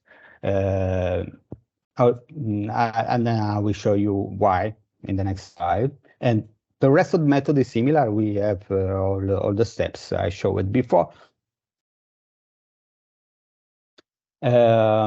Regarding catalysts, these are not catalysts for ammonia synthesis. We use this kind of formulation. It is familiar to us. We use in other processes just to study coating, to study the coating. So we prepare 2 different formulations. Basically, the difference is related to the presence of alumina in the support. The metal, active metal, nickel is equal, and these 2 kind of catalytic systems show also different properties. The one prepared by Alumina and Syria show lower crystal size of Syria, so higher surface area, and a little bit different from the nickel Syria one. This is a parameter. These are features that will also influence the coating. So we studied different parameter to optimize the coating, preparing different slurry formulation with the method I showed before. We studied the influence of slurry composition, catalyst formulation, powder bubbling rate, slurry bubbling time, support thermal treatment, support anodization, primary utilization, support geometry, calcination temperature, and POX sandblaster and not sandblaster pretreatment. I have no time to show everything. I want to show you the important the essential result to understand how to work this kind of method. In the table, you can see the different formulation we used. What we used in this slide composition as glycerol, that is like a dispersant, PVA, polyvinyl alcohol, that act as a binder, water, of course. And we explored the possibility to use in the slurry a commercial dispersive boehmite aluminum oxide hydroxide powder from Sasol that acts as dispersant and also as binder. And then the only binder that remain in the sample after calcination. All the other binder are blow out during the final calcination. During also the flash drying, drying steps. I want just to focus the attention of this difference on the right image. You can see two different slurry prepared. The SC2A is prepared with nickel ceria. The S2B slurry is prepared with nickel alumina ceria. Here we have an example of catalyst formulation can influence catalyst, in this case, the stability of catalyst. This image was kept after 1 week. So we have in the first case a very stable slurry that can use it also day after, you can use it. An unstable slurry prepared with the other sample. This is only connected to, I think, to the presence of alumina in the nickel ceria alumina catalyst, and all the presence of very little particle size respect the catalyst prepared with only nickel ceria. Rheology is an important aspect we investigated because everything changed the viscosity, and this is affect the mechanical stability of the coated sample. For example, you can change water in your mixture and obtain slurry with different viscosity. To have a lower viscosity, a very low viscosity, maybe it's not a good situation. And in general, also a higher viscosity is not a good situation for the coating steps to prepare homogeneous catalyst. And again, on the center, we see a graphics, and we have a viscosity in the function of shear rate. When we use a catalyst with aluminum side, we obtain a Newtonian slurry that is different respect that ticket be a shear thinning behavior slurry. This is a very stable slurry, and as showed by the image on the right bottom on the right.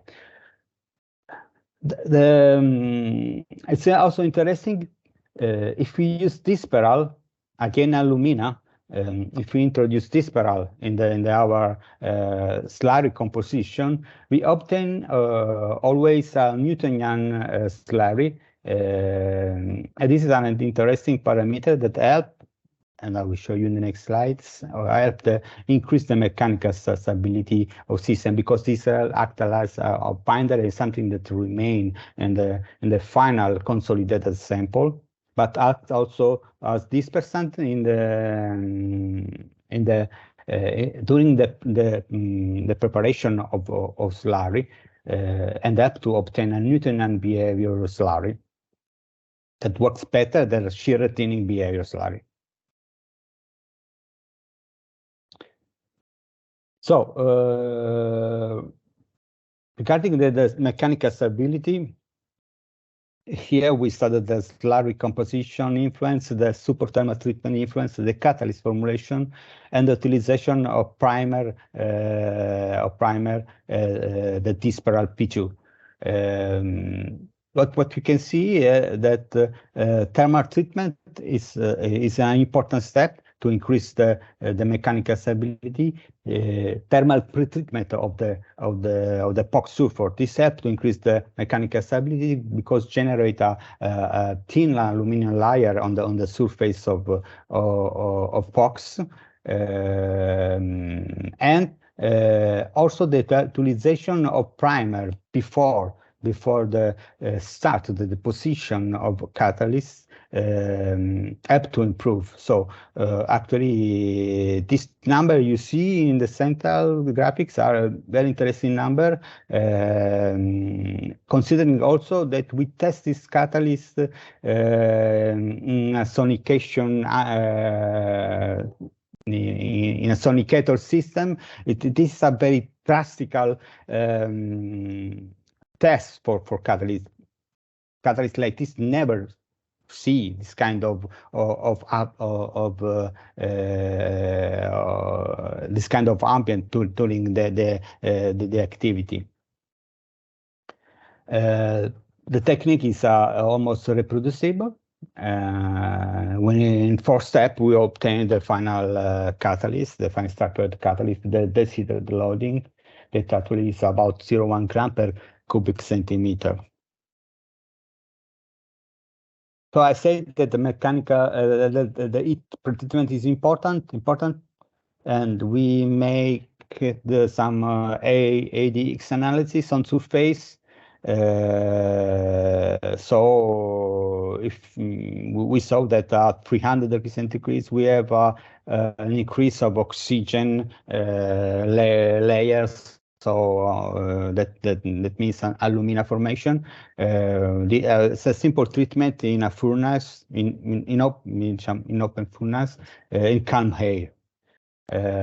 Maybe using a flow of air can be improved the growth, but actually we have this data.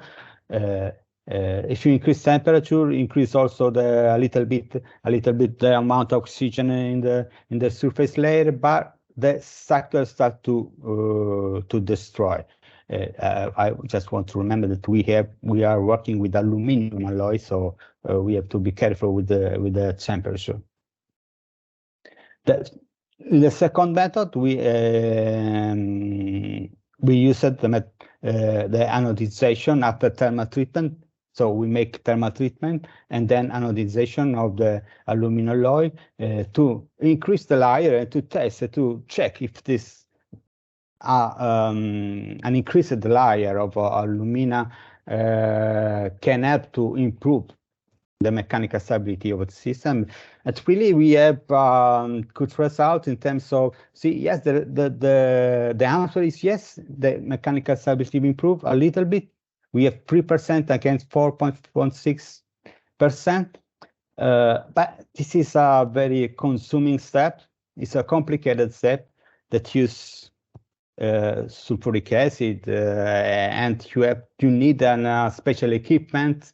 So in the end,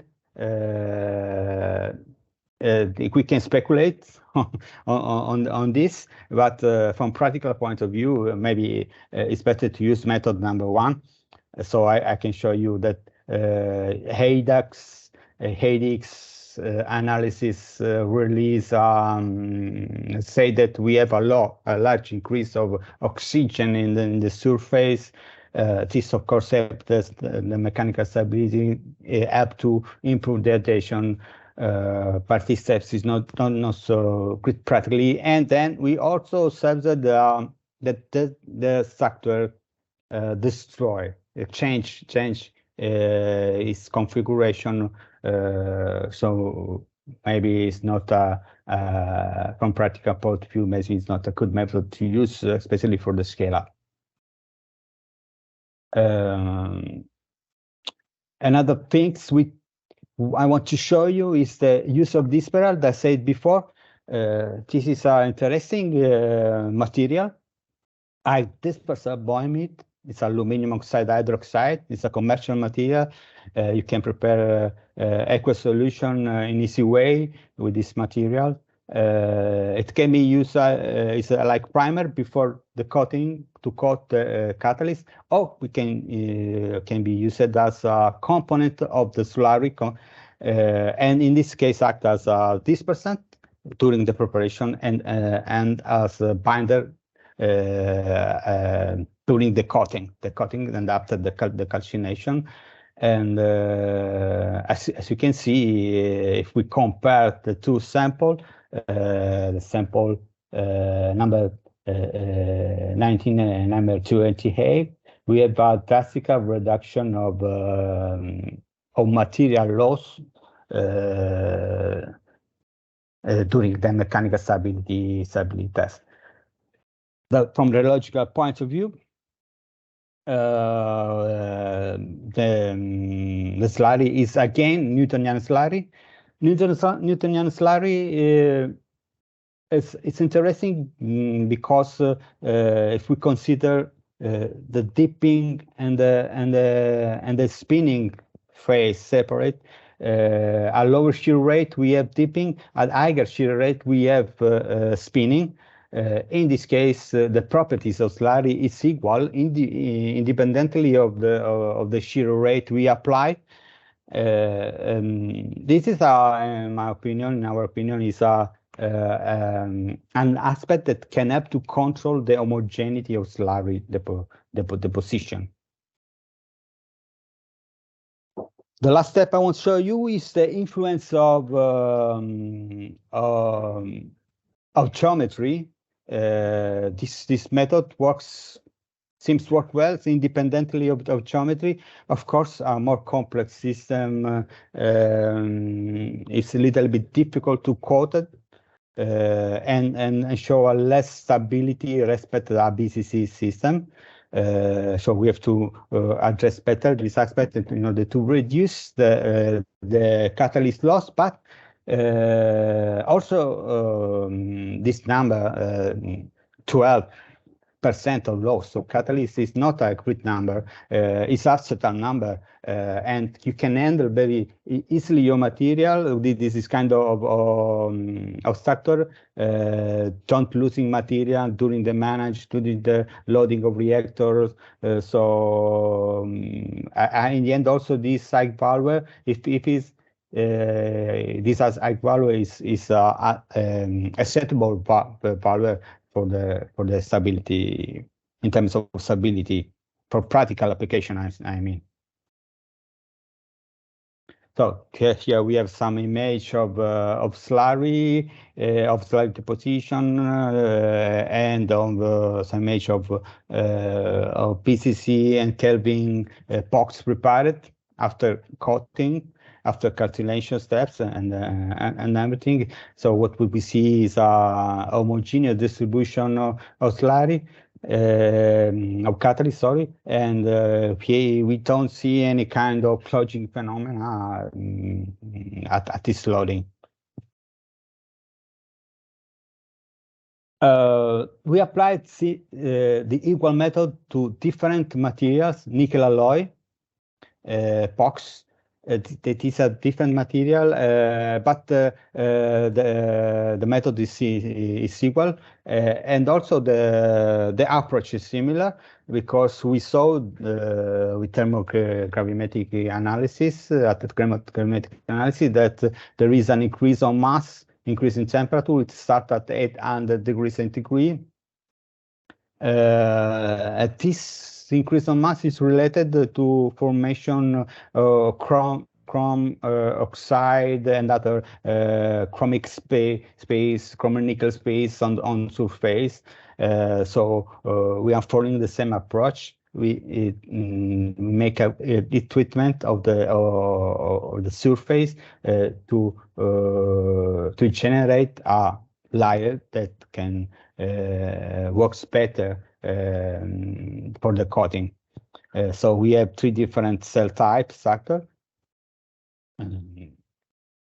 and a step before we prepared a different catalyst, a ruthenium serial catalyst. Also, this catalyst is not optimum catalyst for ammonia synthesis, but we increased the amount of ruthenium, hoping to see something when we make catalytic test. But the important activity is related to coating. We make a treatment at 900 degrees centigrade for 6 hours. We treated also other samples at lower temperature and lower at 800 degrees centigrade for 2 hours to understand if this can help to improve the stability, mechanical stability. As you can see, there are not change on structure network after this calcination at high temperature. We applied the method number 1 with the ASC2C formulation. Also, in this case, we have 4 steps loading curve to charge the desired amount of catalyst that, of course, change a little bit. What I can say regarding the influence of geometry, if we look to the POX with a higher strut diameter, 0.8 millimeter, what you can see is after coating an occlusion of the pore.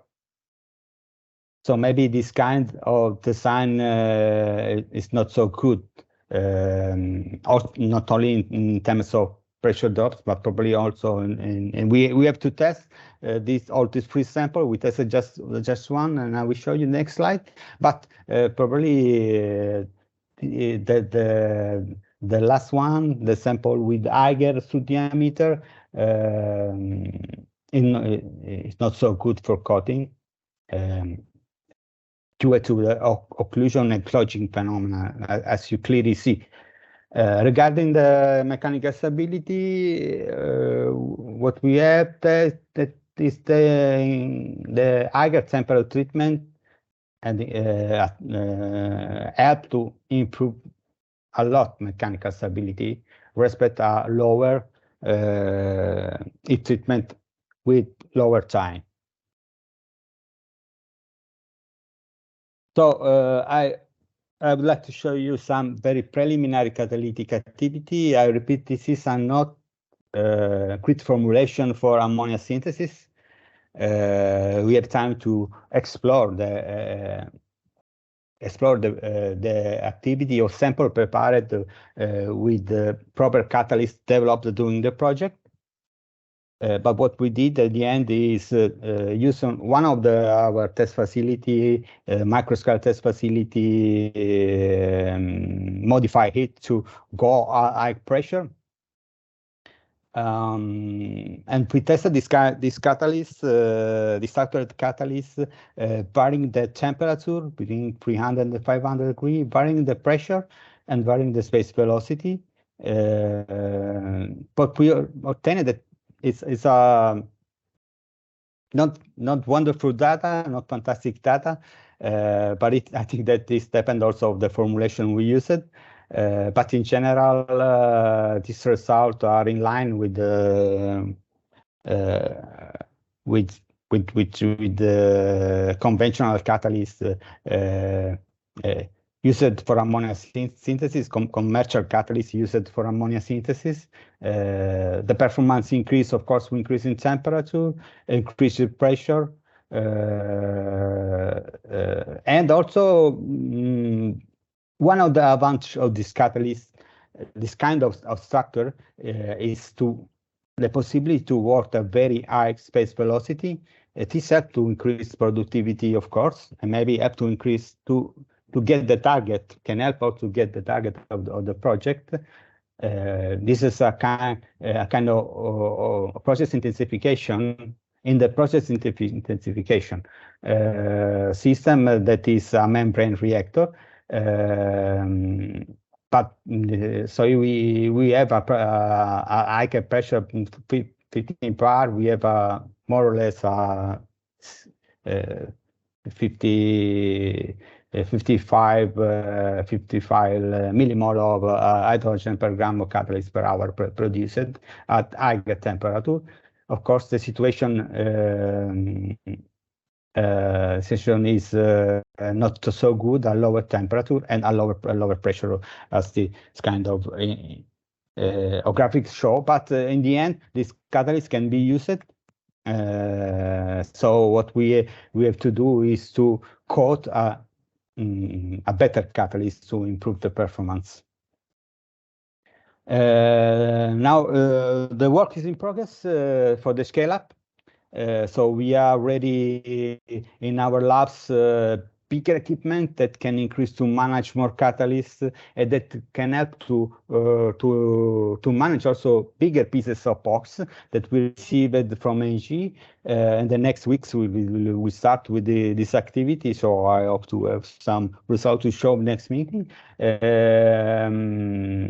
What we do is practically we will study the influence of length, of diameter, and in the end we'll prepare catalysts with proper geometry to host membrane, because this system will be integrated with membrane. So in order to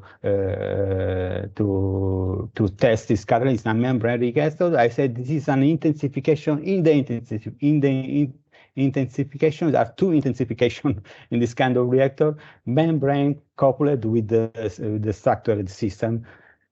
So I hope to show you new data in the next meetings. So going to very quickly on the conclusion regarding box manufacturing. Additive manufacturing is a very powerful tool for preparing conductive periodic cellular structures with potentially infinite geometries and characteristics. We can control surface area, we can control porosity, and all geometrical network by design and by printing it. We can control also pressure drop results, of course. Regarding coating method we developed, deep spin coating is an active option for the catalyst activation of metallic 3D printed box. The method can help to control thickness and homogeneity, and help to prepare very stable structured catalyst. The catalytic layer deposited resulted well anchored at the box surface.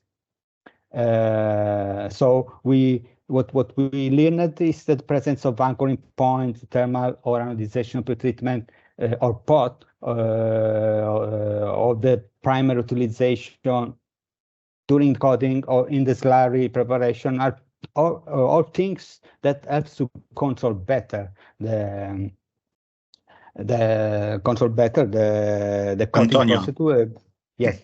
Sorry, in view of time, and also to give the answer to, there are a couple of questions, okay. So perhaps we go to the questions directly. We can go directly. Okay. Yes. So the first question was about what general about this kind of catalyst, if they can be used for non-thermal plasma ammonia production. Not thermal plasma. Do you know if this can be used?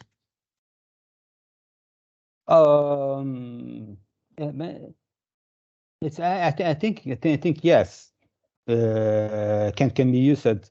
So if we use nickel alloy support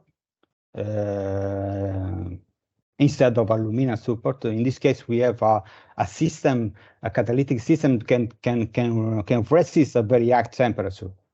So I think yes, can be used. Okay. Then there was another question about your formulation. You mentioned nickel on Syria. Does it mean that is a nickel oxide or is nickel? No, it's a nickel oxide. The preparation, the kind of preparation we used is a combustion synthesis method. This method helps to prepare support active phase in the one time. The active phase, in this case nickel or ruthenium, is present on surface of catalyst like nickel oxide or ruthenium oxide, but not only, because parts of nickel go inside the structure of the Syria, as shown by specific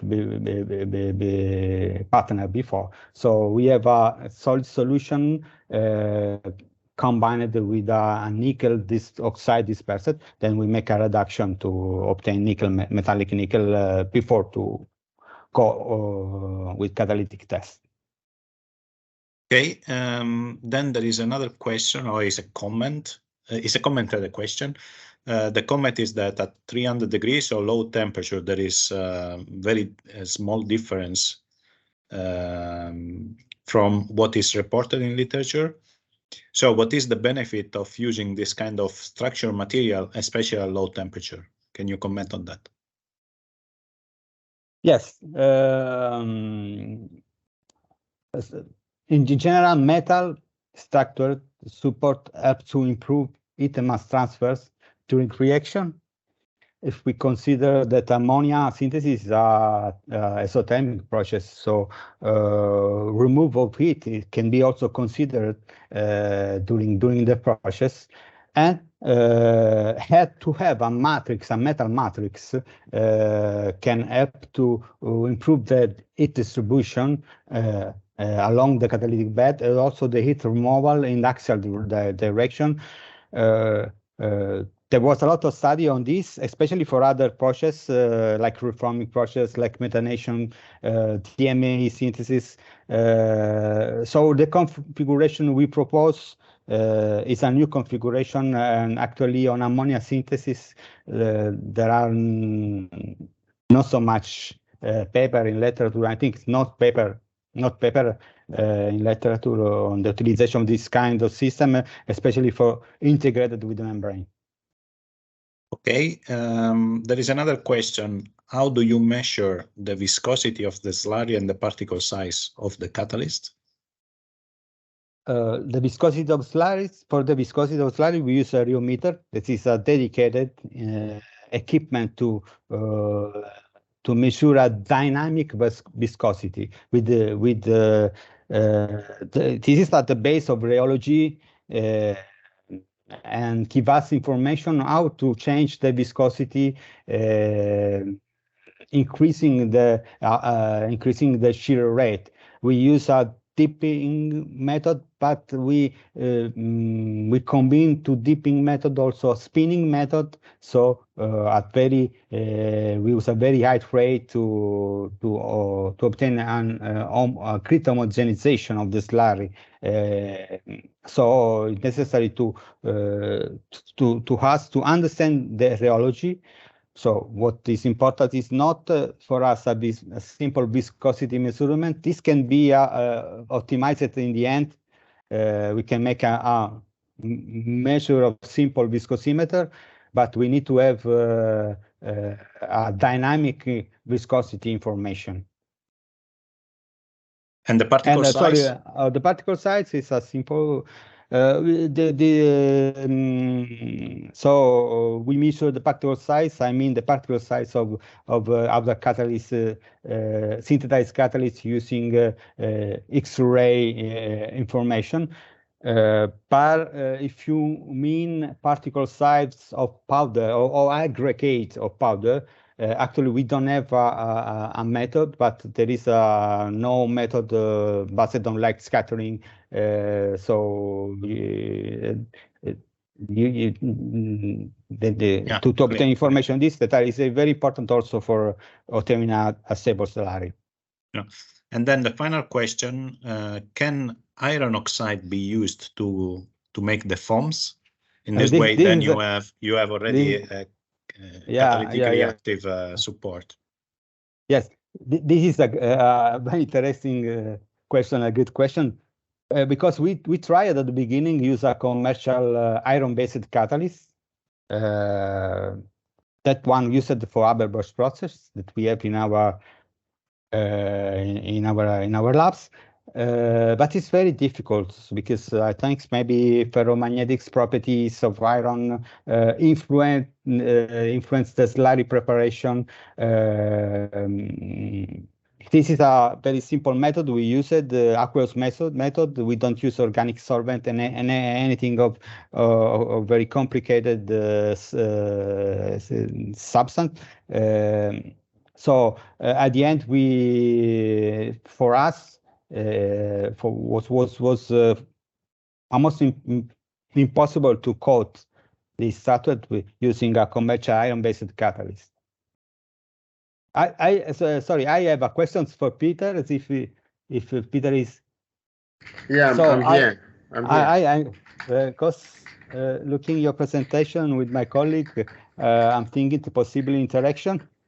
Because of course it's very difficult for us to coat your final material, but maybe it could be interesting to make a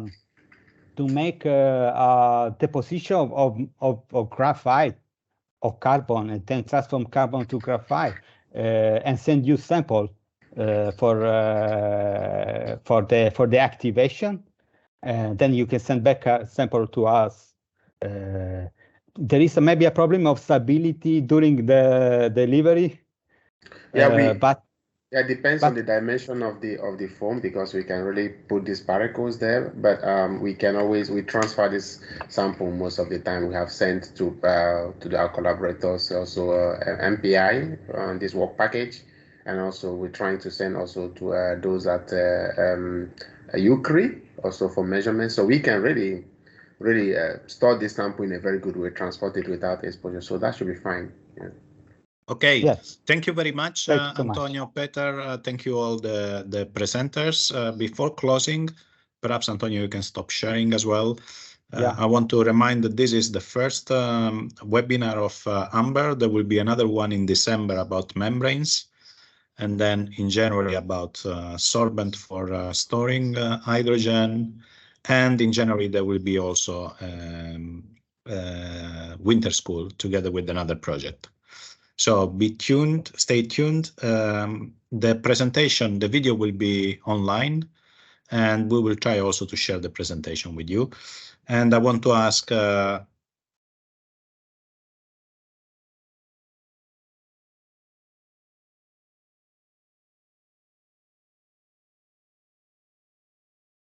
you are frozen, Fausto. Now again. I hope I'm back. I want to ask Jose Luis if he wants to give some final words. Thank you. Okay, thank you, Fausto. Thank you for organizing the webinar, and also thank you to the presenters, also to the speakers, and also the attendees for your questions as well and your interest. And I think we will have a new webinar, no? I think it will be Fausto in December, something like this. So December, you will receive I think it will be in LinkedIn or notice also. Maybe we can already distribute also to the mailing list we will have from this meeting, I guess. So also to the people here. And we will continue having webinars talking about the different research fields that are addressed in front of AMBER. And thank you, and see you next time. Thank you very much. Have a nice day to all. Yes. Have a nice day. Bye.